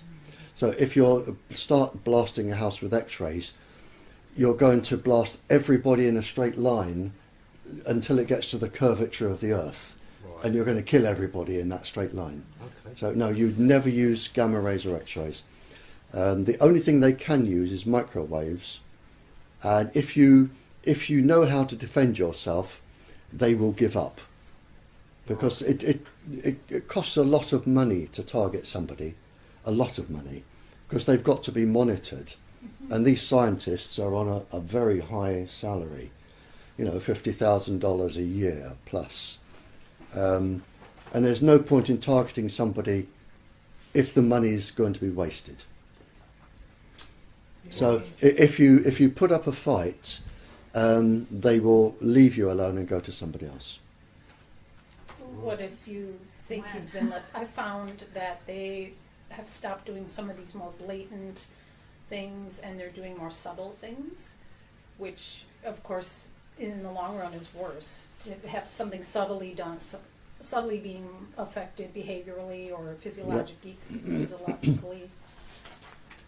Oh yeah, they will do. Sure if they're being yeah, I mean, there's nothing a scientist likes better than a good challenge. Mm-hmm. So if I'm targeting you and I know that you know I'm doing it, and you decide to counteract this, Mm-hmm. I'm going to. And this is like a crossword puzzle to me. It's a game. Get down and dirty. It's a game, and I'm going to think, okay, let's see how clever you really are, and I'm going to do this. And if you, I'll say, well, okay, let's see if you can get out of this one. And it's a game. And these people, they are above the law. They have no morals. They're arrogant. Arrogant, and they cannot be taken to court. Well, I think that's where they get their, what can I say, their solitude from. They don't fear nothing because they know nothing can happen to them, or they can't be. Yep. They don't have to answer for anything they do. So No. that's why they're doing extensively all over and over again. Oh, you're right, Stephen. You're absolutely right. And scientists are kicking back, and they are writing papers, but they know that if they expose the industry, and a very, I can give you two examples if you like. Tell me if I'm blabbing on too much about. I'll give you an American and a British one. In this country, a scientist asked to see me, and he said, "I've had a really bad problem, Barrie," and he was still is a top government scientist, and he said, "I've just done an experiment, and this is to do with Tetra." Right. He said, "I've just done an experiment for the government." He said, "I was asked to test the heart and the brain against the Tetra wave frequencies and assess them for damage." And he said to me, "How long would it take you to do that experiment?" And I said, "Well, I would follow the same path the drug companies tend to follow. 10 years. I said I would do cell cultures, and I wouldn't experiment on animals. I don't believe in that sort of thing. I would use cell tissue and body tissue, and over 10 years, I said I would have a fairly good write-up ready." He said, "Do you know how long they gave me?" He said, "Within the hour, I completed both and had time for a cup of coffee. 10 minutes for one, 20 minutes for the other." He said, "Now clearly it came out negative and safe. And all the people were told was that the country's top scientist had tested it and found it safe. Right. They didn't say it was in 10 minutes. And he said, "Now I know this is going to cause cancer. What can I do?" Wow. He said, "I've got a kid at university, I've got 2 kids at college, I've got a huge mortgage. If I breathe a word of this, I'm going to lose my job, and I'm never going to get another one." He said, I've painted myself into a corner." He said, "I've done nothing wrong. They gave me the directions, I did the experiment, I've given them the result." He said, I know morally what they're going to do," he said, "but I've got my family to think of, and I don't know what to do." And I said, "Well, I can't advise you. You must do what you think. I know what I would do, but I don't know what you would do." And he kept quiet, and he let it go through. So that's what's happening. That's And he thought of his girl at university and his kids at college, and thought, this is where my priorities lay. That's one example. Another, I think, and I've met this gentleman, I stayed in London with him, is George Carlo. Your American Professor George Carlo. He did a probably a 10-year experiment for the industry. He did a 10-year experiment for the industry. He found that microwaves caused cancer. They said, we're not going to publish. And he said, well, you must, because people need to know this. Sure. And they said, no, we've decided not to publish. And he went ahead and published anyway. Lost his job, lost his research job, had his house burnt down. But he had a book that came out. George Carlo, he's very famous. Called Cell Phone or something. Yeah. I might be thinking of Yeah. something. Do you know how it's spelled, Carlo? No, Carlo, C-A-R-L-O, George Carlo. Oh. George Carlo. He now runs a consulting, electromagnetic consulting organisation in the United States. He's based in California, I think. And he now spends his life taking on the industry. So if young people are going to go into science, they should maybe avoid having children, because the children, your children, you want to provide for them financially, and then they're more likely to keep quiet. Yeah, but I mean, it just gives an example of what the industry is capable of doing. Another one in America, a very famous man, Henry Lai, L-A-I, professor. University of Washington, ran the whole university research department.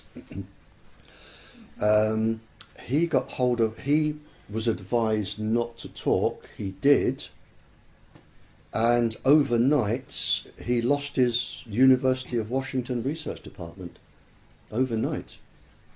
Well, I suppose this is why people fear so much as well, to stand forward and tell people what's happening. Yeah, if you say anything, you're out of a job. Yeah. Anything. And labelled crazy. And labelled crazy, yep. I still don't understand, or maybe want to get your opinion of why are we being singled out? Is it because we're fighting back? Is it a game now to these people? Because it's become almost torture. Both. If you go against the industry, they will target you. I know people who are TIs and they've never done really anything. They're very quiet. That's the first half. Okay. If you go against the industry, the chances are they will target you anyway. But if you're going to run an experiment, like the 500,000 people, if you're going to run an experiment on human beings, you can't have them know. They've got to be totally unaware that you want to use them. So what they would do is they'll say, well, we'll have so many 100,000 young fit men or women, which are the army or the police. Then we'll have some psychiatric patients and some ordinary housewives and some teenagers, and we want some that are taking drugs to see what the effect is with drugs, and we'll have some that do this and some that work and some that don't, and we'll have a few alcoholics, and it's their base. I suppose it's to get a broad spectrum, as many people as possible from all different places in society. Oh yeah. You've got to. And so those that become aware are more heavily targeted. Those that start speaking out. If you start upsetting them, they will certainly target you somehow. It may be tapping your phone. It may be telling your boss that if you don't stop, you'll lose your job. It may be visiting your children on the way home from school and say, you tell mummy that nice man from the communications industry says hello, which I've known happen. It may be they will follow you, they will let you know just to stop you going after them. Yeah, I feel that maybe there was someone working covertly who let some of us know, because I really don't think I'm that smart, and I just started sensing things, figuring out things, and I don't know if that person put some sort of algorithms tweaked in to HARP or whatever they're shooting out to let us know and do us a favor on the one hand, because otherwise my life would spiral out of more and more, I would have more and more personal problems with this stuff affecting me. Yeah. So. But they will also target your computers. You will have computer problems. They have the ability to download everything in your computer, which is one of the reasons I don't have one.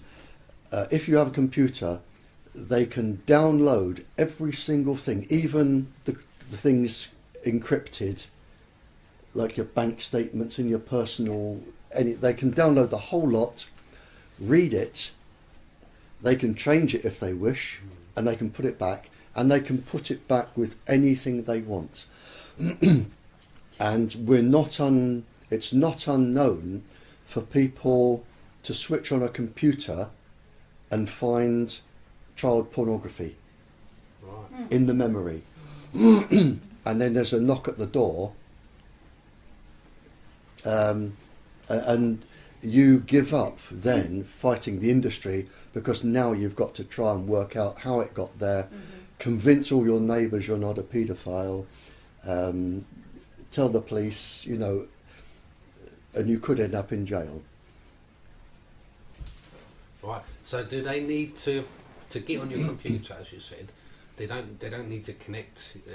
They don't need to do that manually, obviously. No. Do they need to turn on your Wi-Fi, or can they do that from a remote? They can do it from a remote. They can turn your Wi-Fi on from a remote. But they can get you anywhere they like with a computer. Okay. I mean, even if you've accidentally answered an email or one of these things, and it's a sex site, and even if you've cancelled it, it's still there. It's in the memory, it's in the hard drive. And all they've got to do is knock at your door and say, "Excuse me, Mr. Stephen, you've got pornography on your computer." And you say, "Yes, but I deleted it." And they say, "But it's your computer, and you've got," it's like having stolen goods in your house. Well, you're being implemented. And it's on the newspapers, dunk, dunk, dunk, and your reputation's finished. Oh, that's classic character assassination. Yep. These steps that I've gradually found out, this is what they do straight away. They label you as crazy, label you as a murderer or terrorist or paedophile, absolutely. as you said, and sometimes label all things together. Yep. So one thing doesn't work out for them, they've got so many other things to fall back on that your character and your friends and your family is going to be lost until you can actually prove these things are going on. And people that may think something's wrong here, we've known him for years, he's not like that. But they are either intimidated or being bought off. And this is what I found personally.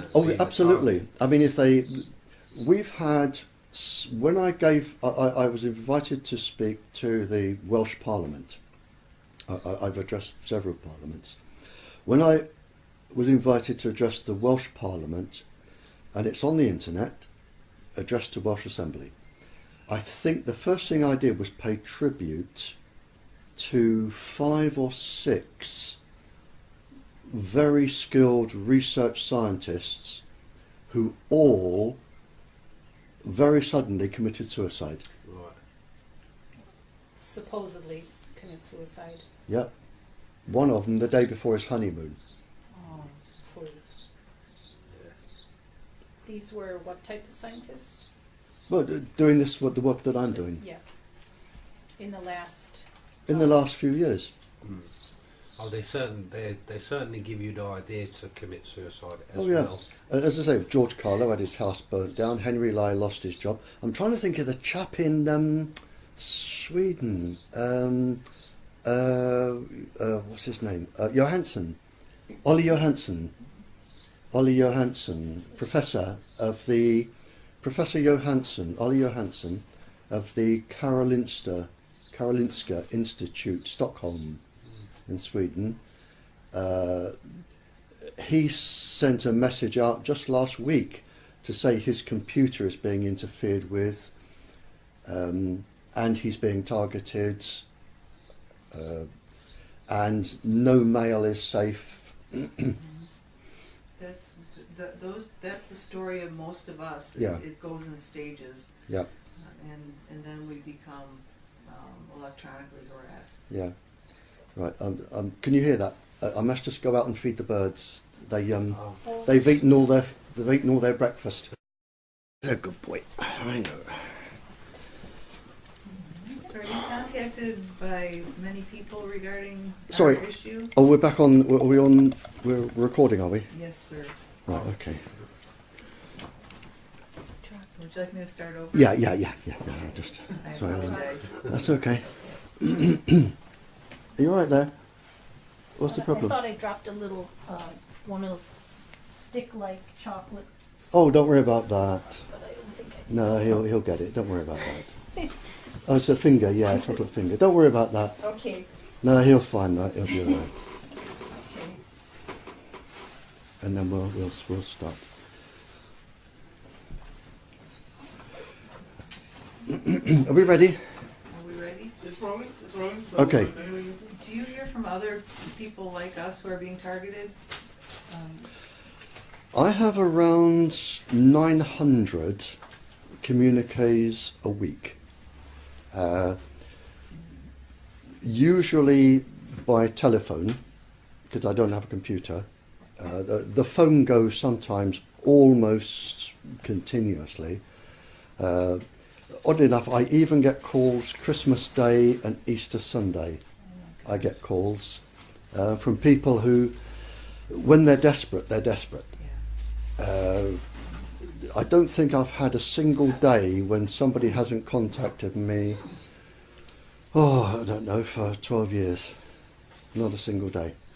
But 900, there are a few ladies around the country, and people know these ladies are in touch with me, and they email the ladies.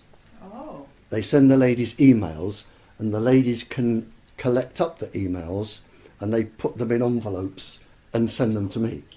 So 2 or 3 times a week I'll get a big brown envelope through the door, and it'll be a whole batch of emails, but it works, you know. It's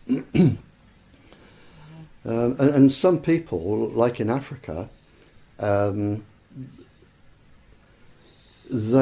township, they clubbed together, because you have to pay for emails, they clubbed together to send an email to a lady who posted it to me for help.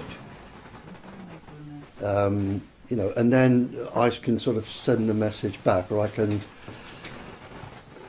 you know, I do whatever I do. So I have what I call an overseas box. I don't accept gifts or money or anything, but when I visit a country, if there is anything left over from the travelling expenses, what I do, I say, you have £20 left over that I didn't spend at the airport. Right. Can I put it in my overseas box?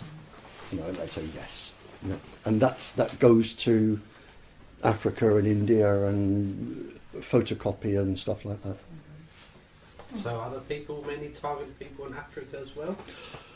Quite a lot, yeah. There's quite a lot of people being targeted, and just a lot of people who are just electrosensitive or being made sick. Just, you don't have to be targeted. Just, you know, we know that probably a minimum of 1/5 of any country's population are going to be ill without being targeted.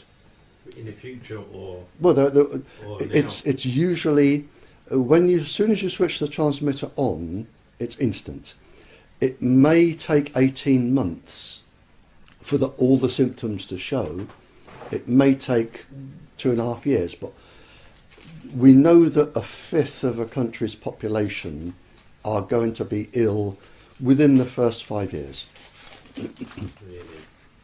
And we've got 14 very long epidemiological studies to prove that, and 2 of them by the industry themselves, when they actually said these microwaves can cause cancer.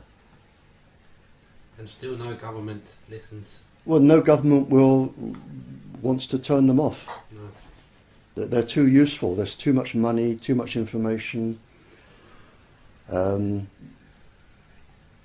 So the government are painting themselves into a corner. I mean, whether they think that when they finish being government officials, they can get on a bus that will take them to another solar system, they haven't thought that far ahead. You know, it's, I can get a knighthood and I can do this and I can do that. And so the same people who know it's harming the public are the people who are allowing it to happen, and Yep. they're being, their health is being affected also. Mm. So it just doesn't make any it's sense. yeah, it is totally ludicrous. Do you feel yourself you're being targeted in any way? Or? I've had 3 death threats. 2 of them in the forest where I walk the dog, 1 of them at a conference. But to me, it's like the schoolboy bully. Right. And what we've got now is schoolboy bullies that with the permission of the principal, saying you can bully anyone as much as you like, and if you get any trouble, send them to me and I'll deal with them. Right. And I've never liked schoolboy bullies, and you've got to stand up to them, and if I'm the only one in the world, I shall stand up to them. But I won't be bullied. And in fact, as I said, I'm trying to think who I said it to now, but one of them threatened me and said, you know, you're not going to live very long with this. And I said, when you get back, say to your boss that I'm in the forest every day between 9:15 and 10 o'clock with the dog. I'm the old man with a stick, wearing a red coat and a black hat and a black Labrador, and that's where you'll find me. Wow, thank you. And the public needs to know that the fact that you are getting these threats, gee, that means this is true. You are not misinformed. You are not deluded. Oh, no, you know you're right. If I were wrong, they would take me to court. I have begged them to take me to court. Because I can't afford to take them to court, but if they take me to court, I can take 3 years. Do you feel you're being harassed with frequencies or and those sorts of things? I've got this house insulated. You do, good. Funny you say you have your house insulated, but I'm still getting affected under this beating. I am too. Are you? Yeah. But that's probably because we have transceivers Yeah. in our bodies. Yeah. Yeah. So is it a lot hard, like you said before, you described how to defend yourself against the microwaves. Is it harder to defend yourself if you have microchips in you? No, it's quite easy. You just get it taken out. Now, Well, yeah. You can't Yeah. find anyone to take Um, them out. come here. If you think he's got a chip inside him, in case he gets lost, or now, if he got lost, and he'd be taken to a vet. Yeah. The vet has a reader, a little transducer reader, or big transducer, that they put over the body, and it picks up the transmissions. Sure. Okay. Now, all you need to do, and it's in that paper. It's in the paper I've sent Debbie. If you go to a vet, or you get any form of microwave receiver, Yeah. and run it over your body, if you're transmitting, it'll pick it up. Right. So if you get a reader like the vets have, they're very good, those things. If you've got a friendly vet, just say, look, don't run it over the cat, run it over me and see what you can get. Get the reader run over your body. If there's a transmitter in there and it's the right frequency, the reader will certainly pick it up Right. quite loudly, like a metal detector. Yeah. You can use a metal detector, you can use a microwave detector, you can use a reader. Run it over the body. When it beeps, you'll know where it is. Yeah. When you know where it is, what you've got to do is get that particular part of your body x-rayed. Sure. Pinpoint it. It might only be the size of a pinhead. Get that part of your body x-rayed. Then what you've got to do is find somebody, a doctor, that will take it out. Right. Under, local anaesthetic. Sure. Take it out. And once you've got it out, then you've got a case you can win. But until you've actually got it in your hand, You won't have a chance. you haven't got a chance. Right. They'll say you're mad. But if you take it out and you put it under a microscope, any school microscope, and have a look at it, then you've got a case. Right, okay. Because there's only probably one time in your life when someone's had that access to your body. Yeah, you can narrow it down. You can your medical records will narrow it down, and it's quite easy to pinpoint the person. Okay. Well, like an anesthesiologist. Well, I mean, if let's say one is found in your shoulder, there can only be probably one time in your life when that particular part of your shoulder was operated on or treated. But someone could have covertly come in when the doctor left the room, and someone who was ostensibly an anesthesiologist or a nurse or something, and then they just put a little tiny rice-sized something. You may not get the individual, shot. but you'll get the actual time and place. Yeah. Yeah.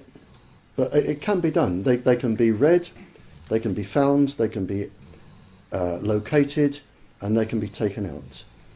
I mean, just a minor surgery, what we call minor ops here, minor surgery, any local doctor will numb the skin and just take it out. And once you've got it, then you have your legal case. Right. One more question to follow up. There's no problem with questions. Go. Okay. If you now I know I'm chipped myself because I have checked myself and I've come up positive, and I have a chip here, in my forehead, on each side of my head, and each side of my jaw, and the lower back here. So what does the different places where the chips are placed, what effect does it have, and what different kinds of chips are there?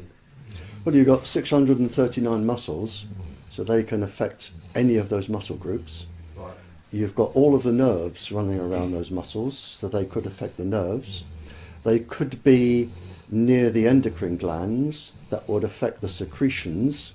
Right. That could make you hyperactive, or go the other way, it could make you suicidal.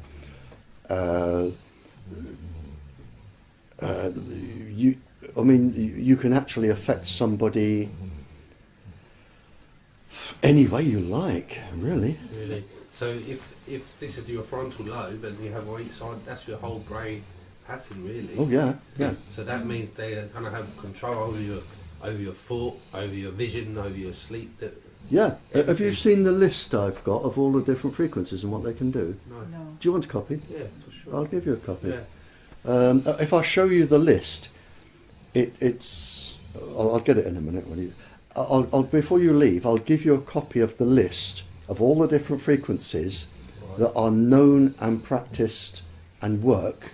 Okay. And you can see, in fact, some people, when they look at the list, they can think, well, they make me do this, and you can actually see the frequencies that you're being targeted with. Yeah, I'll be much grateful for that. I'll give you, it's only on a single sheet, I'll give you a copy. Okay. It's the only copy in the world, not piece of paper, it's the only list in the world. Yeah, no, I got you. I compiled it from years and years of government research.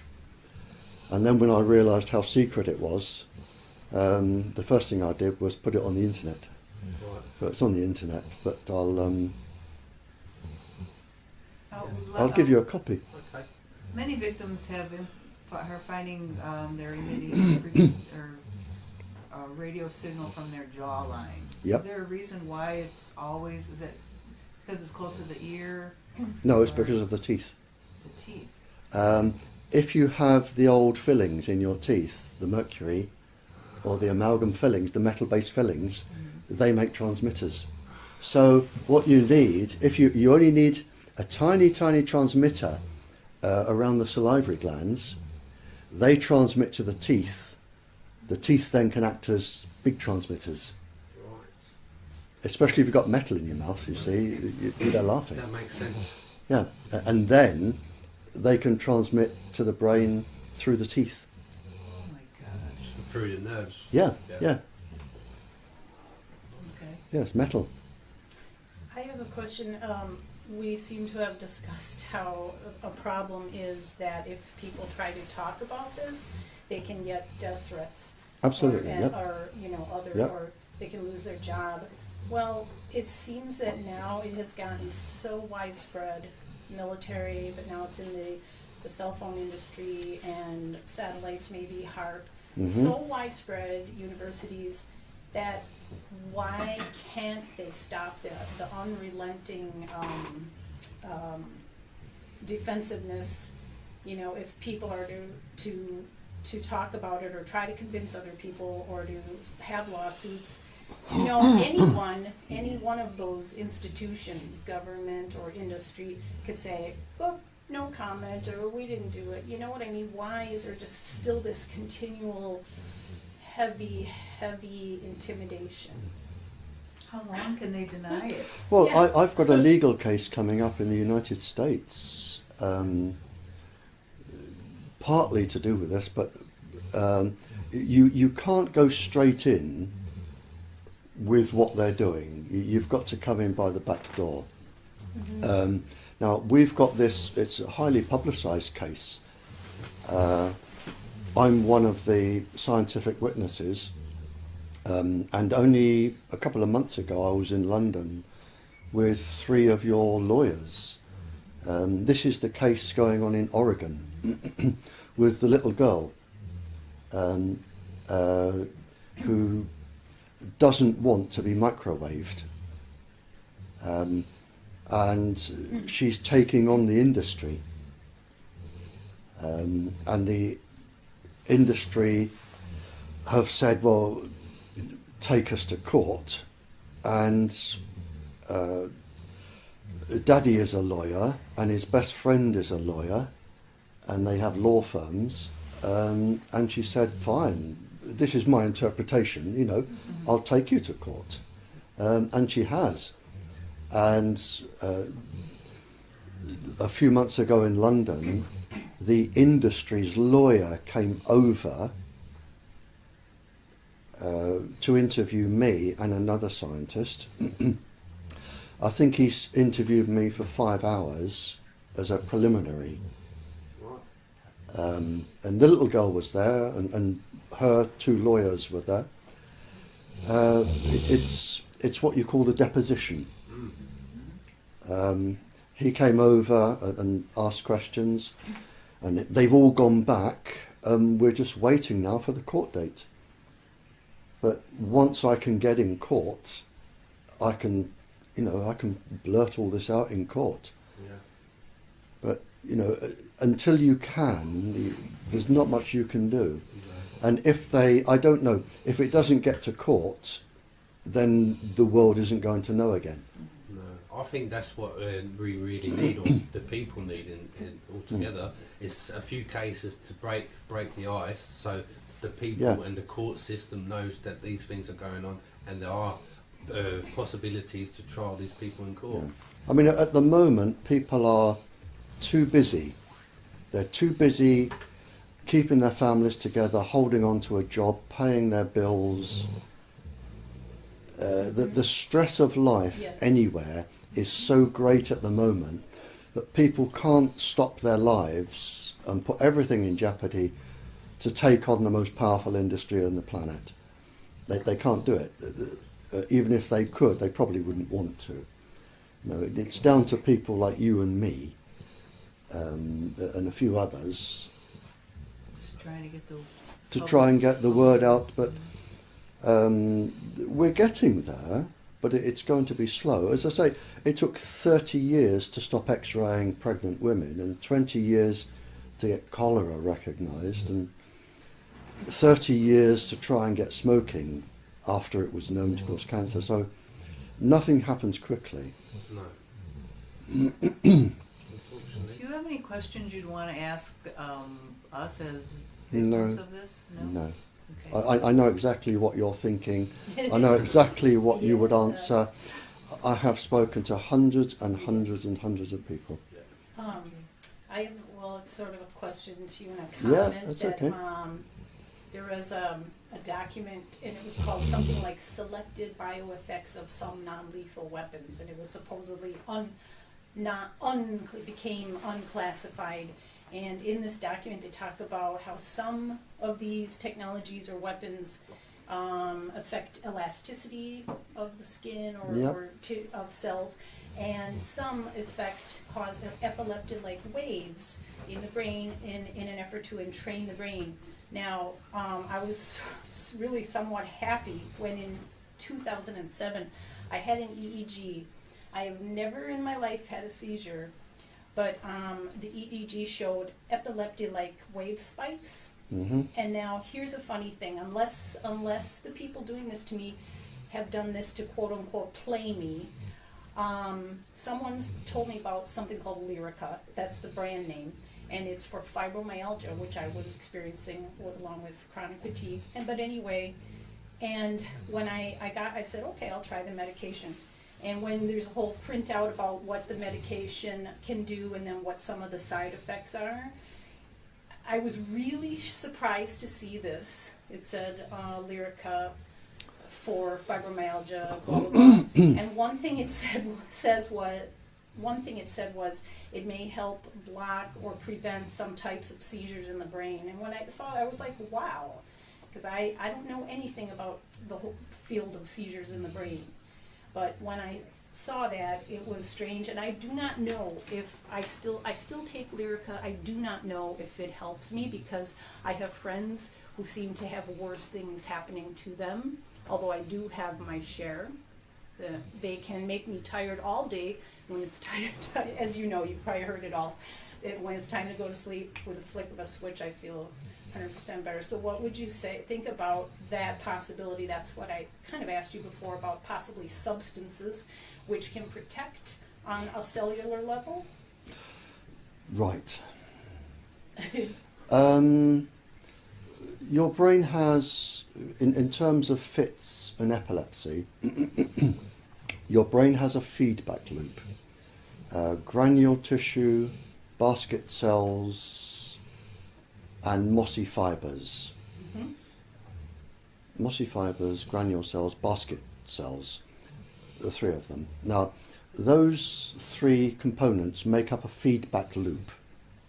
Now, by feedback loop, if too much electricity goes into your brain, what this circuit does, rather than have the electricity come out into the brain and start upsetting all the cells, it can feed it around a loop until it's safe to release it in small batches.